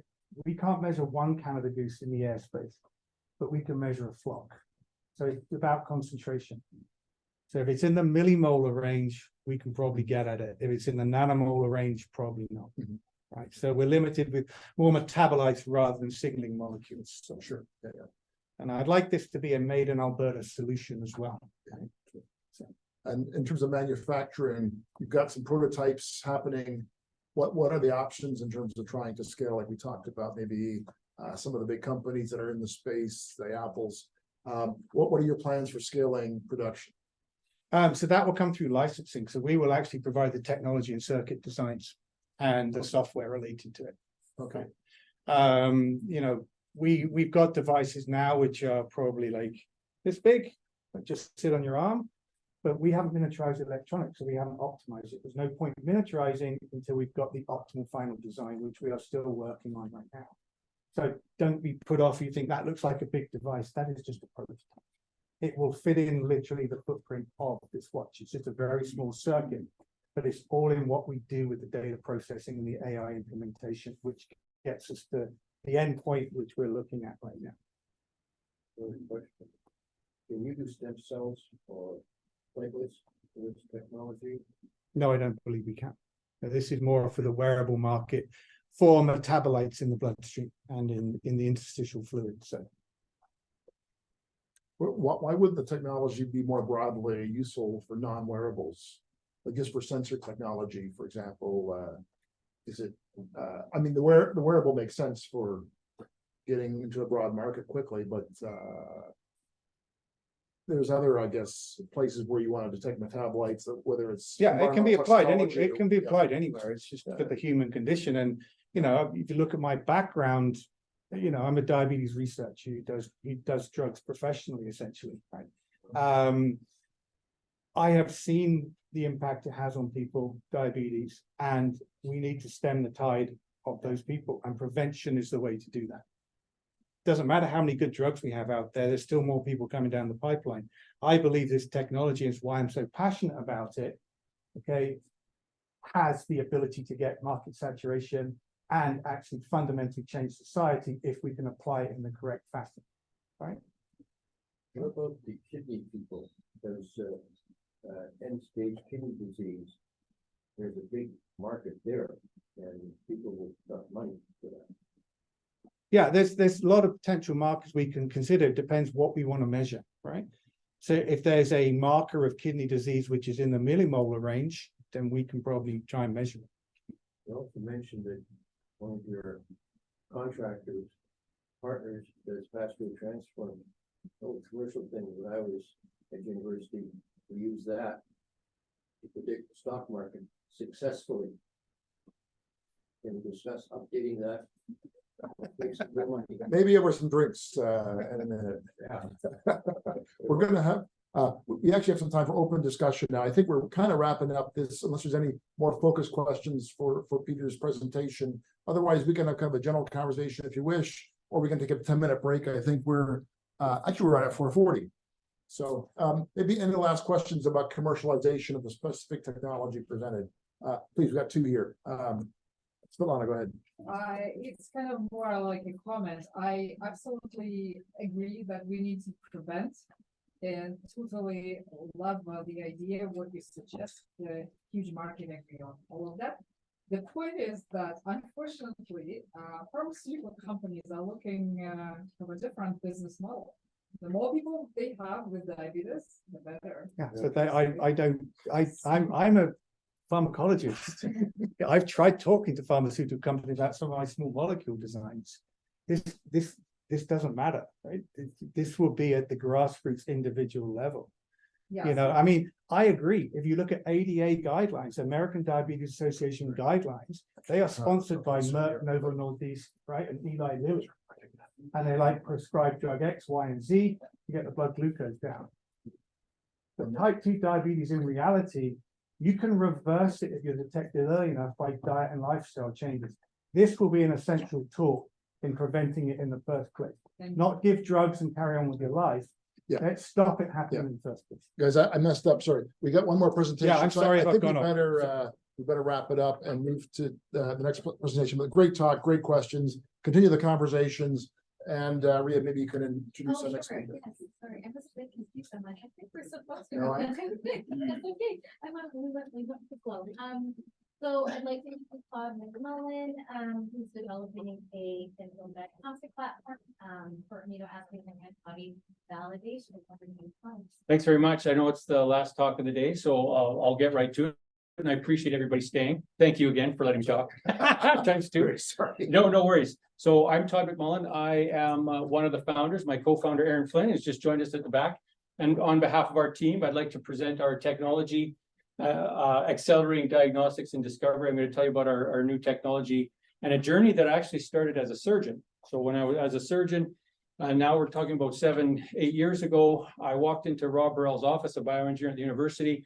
I had the challenge, and I still have the challenge, of knowing how much surgery do we need to do? What are my margins? I do a lot of cancer surgery. How big does my surgery have to be? Do I have to take out lymph nodes? Do I not? That was a question that we had identified a marker. So we'd actually in my lab discovered a marker for the spread of thyroid cancer, and I wanted to measure it in real time. That didn't exist. And so that was kind of where the genesis started and how it's led to us today. So what are things like right now in research laboratories, in almost all clinical laboratories in hospitals? They're immunoassays. They're the foundation of all biological measures. Antibodies are great because they're very specific. They're very specific. So that's why they're used for most studies. And about 50 years ago, some very clever people decided they attach some radioactivity to an antibody or a probe. And of course, now it's just expanded. It's a massive market. In Canada alone, it's $11 billion a year for immunoassays, for clinical and research uses. But it's not cheap. It's $1,000 just for a typical test. That's actually small. If you get the ones that you can do quickly, it's about $2,000. And I know because our lab buys them. And if you need it, and almost all of them requires a spectrophotometer. That's at least $80,000. So you need the box. And the box costs a lot of money. And so it's a workhorse for diagnostics, but it's something that requires a lot of infrastructure. And so if you are a laboratory or an individual investigator and you don't have a spectrophotometer, you don't have a protein or an antibody with your own label, and you don't have a lot of time, you don't have a lot of options. Basically, it's a black hole in the market. In fact, about the only thing you can do is this here. This is a lateral flow test, a pregnancy test. It's great for some things, but not for hospitals and laboratories. And so our goal was to fill this void, and we've come up with a technology that we think does so. We call it, and it's got to have a name, right? So it's a visual interference color assay, or VICA. And so what we've done is we've taken anodized aluminum, a very durable and precise machined product, and we've created a way to put proteins on the surface, or you can add proteins to the surface and generate a color change. And we've created an entire ecosystem. So we've got the slides, we've got laboratory materials, and we've got the light box technology to do the monitoring. We've got patents for all elements. And so we've created patents for both the research and clinical markets. This is portable, it's durable, and it's a fraction of the cost of traditional immunoassays, the ones that I just told you about. So to do so after my venture into Dr. Burrell's lab, we did some work in the laboratory, and then in 2019, we got serious about it, and we started with some bioengineers and material scientists. Now we have chemists and regulatory people, and we have 3 patent families.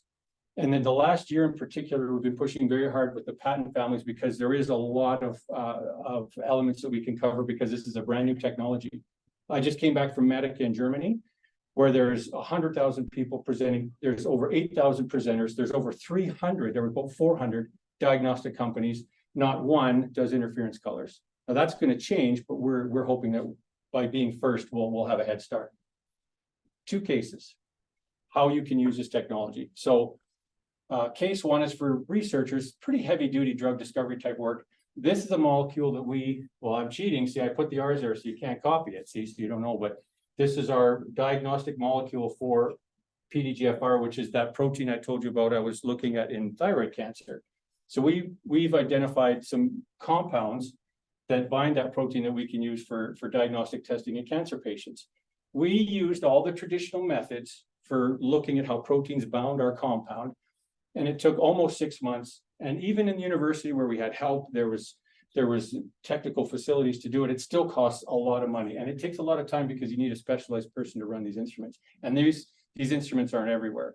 A BLI or biolayer interferometry, these types of devices are very expensive. So we translated to use our device, our technique. We did it much faster for much less. And in fact, in 1 week alone, we screened 42 compounds by pH. We did kinetics measurements. We did temperature analysis, all by color, all in 1 week. So again, in the lab, it works very well.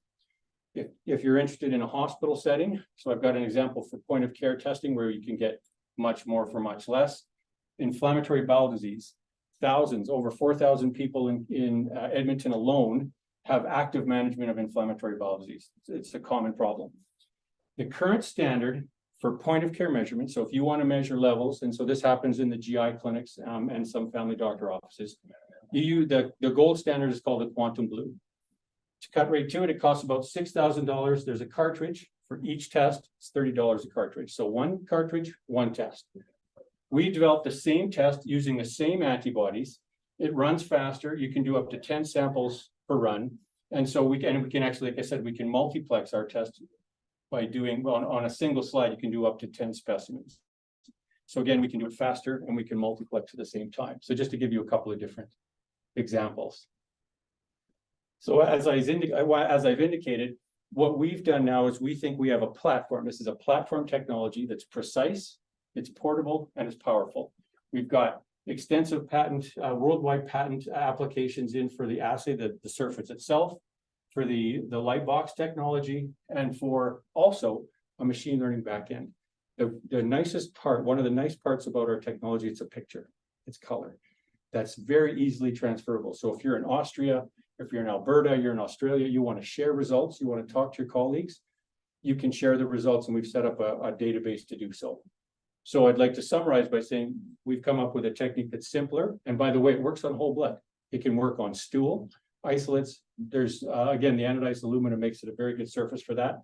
It's fast. We can now quantify nanomolar and subnanomolar under certain circumstances, and it's very cost effective. So you can multiplex. Fast, back up, just a couple more things here. So again, because immunoassays are so prevalent as a tool of measure, there's a research market. We break it out into 3. There's agribusiness, veterinary, and consumer health. And so we see 3 ways into the marketplace: through direct sales, through licensing, and subscription. And so we have discussions with different groups. We've taken our technology to them, and they're coming back to us with the types of tests that they would want to build and potentially license from us. So coming to near the end here, this is how we see our market landscape. The consumer tests, so that would be like a COVID antibody test, our calprotectin test. That's near term. That's something we can build now. Accredited labs can use them now.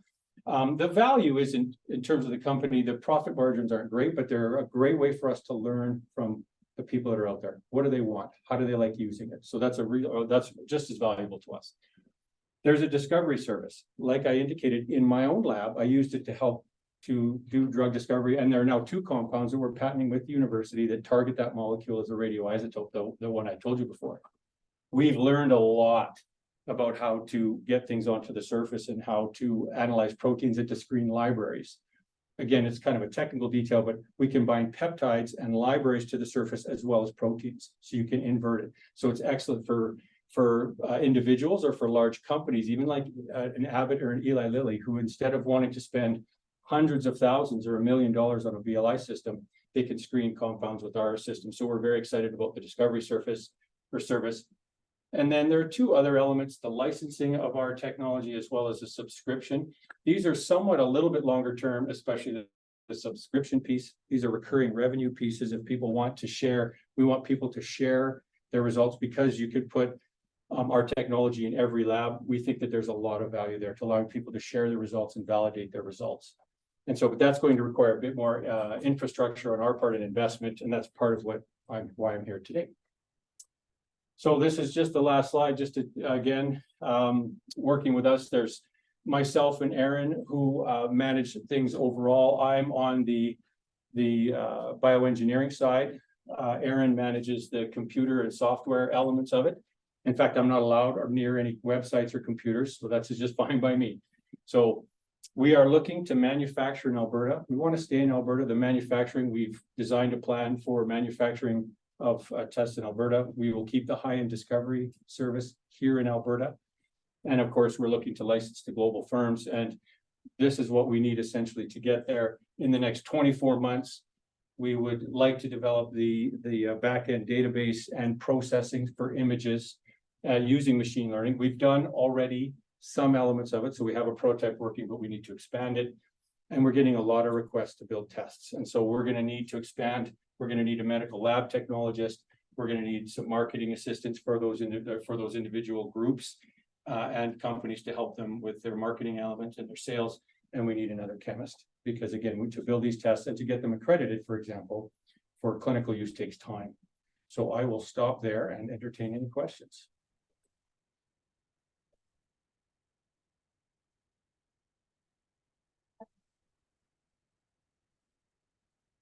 Just wonder what kind of money you're looking for. Are you looking for investment or grant funding, or what would be ideal in the mix? So, I mean, we have some already. We've got some money in terms of non-diluted money. We're prepared to offer some equity element as part of this, for sure. Yes. Are you currently taking on orders for screening of candidate molecules, or is it the idea that you sell the equipment and have them do it? So as a licensing, we would do individual tests, but for right now, the plan is to keep the discovery service for us. We've created a proprietary library. So we have a peptide library that we've created that we can screen. And so people that have candidates, if they have a molecule they want to target, for example, there's about 12 candidate molecules that are currently being screened at high level, including the replacement for Wegovy, for things, for obesity and for cancer. There are 12 targets we've identified that are very high value, and we'll offer our services to scan against those candidates. So if you get a phase 1 approval, it's usually in the millions. If you get a phase 2, if we identify a candidate and it goes to phase 2, then usually there's triggers a milestone payment, usually in 8 figures or 10 million. So even a single hit can deliver a lot of return down the road.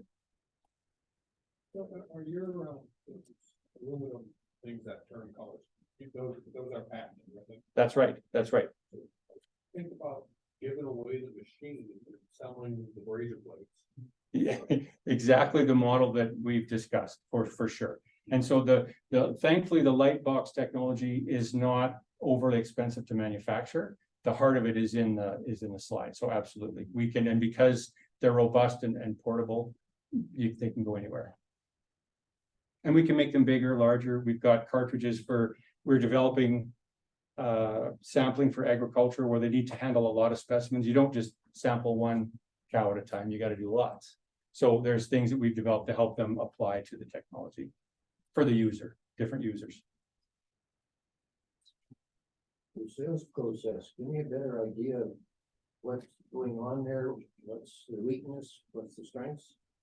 So the idea behind the sales, the marketing is to help companies.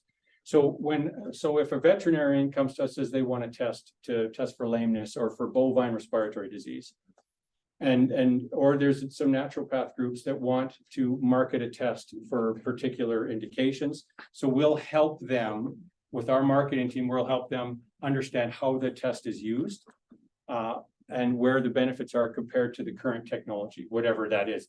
And so we need a dedicated person to look, because again, there's so many different markets for us. And so we need somebody dedicated that's able to drill down. So if you're doing a calprotectin test, here's the sales point for this. This is our test. Here's the Bowman Quantum Blue system. Here's the advantages of our system. And so we help the users and the people that want the tests. You have a list of good prospects that can actually fund things, or just what? So I just came back from Germany, and so what we're doing now is I'm not looking for Thermo Fishers. I'm not looking at the real big ones. This is for the G Biosciences. We're some midterm small players that are innovators in the immunoassay market that already have distribution that will say, so where their margins right now, depending on the test, are anywhere between 30 to 50%. We can offer them higher margins. We'll say, well, instead of you selling so-and-so's calprotectin immunoassay, like the big test with the 96 wells per plate, we'll offer you our technology and you can margin it at this level. So there's actually has potential sales to make in the next year. Absolutely. We don't have anything signed yet, though.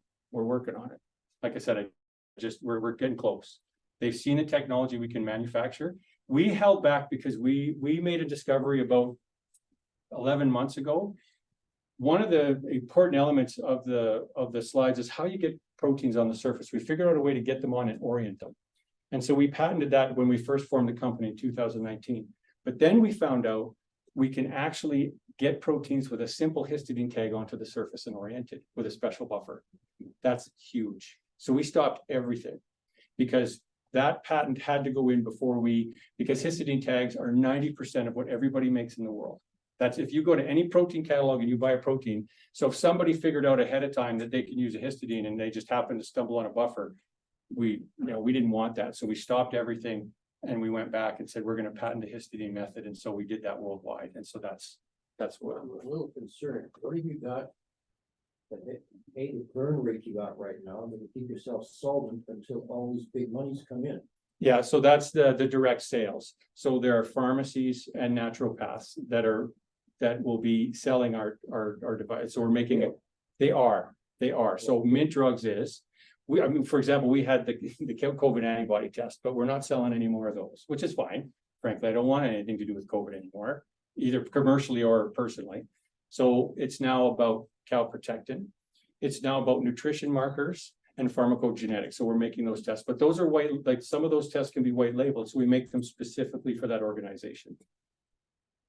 And we help them market them. Whoever puts in 850, what do they get back? Or when do they get back? Well, we can negotiate that, right? It depends on what you. We'll have to break pretty soon, and lots of great drinks and food coming up. Well, thanks again for all the great questions. Maybe one more question, and then just about break time again. So, thank you all for your time today. Lots of questions. I'm going to share the contact details shortly. You'll get that, and do follow up on your connections. I've got some great prospects and ideas that could turn into real great solutions in the market. I want to thank Bennett Jones again. Anything you want to say at this point? No, finish our session. It's been an absolutely wonderful event. Thank you to all of the companies who were brave enough to pitch their innovative solutions today.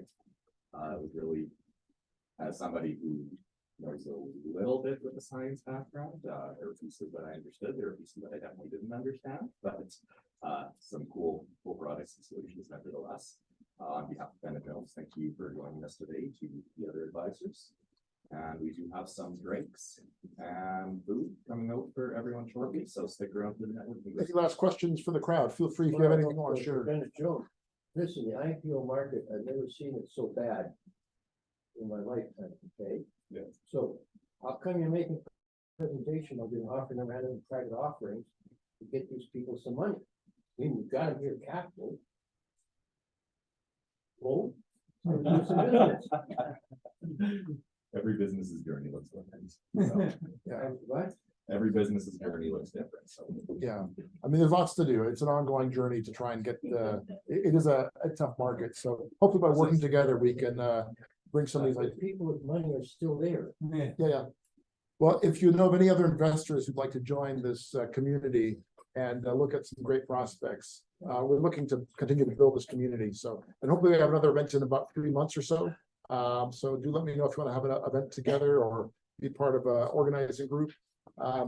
Yeah, and do fill out your forms again and give them off to Ang, and Rakesh will share that data ASAP. The dashboard will have the videos and the decks and all that as well to share as well. So thanks again. And thanks to Jasmine as well, who did so much for today's event. And of course, Karsten as well, the team, and our great presenters. Thank you.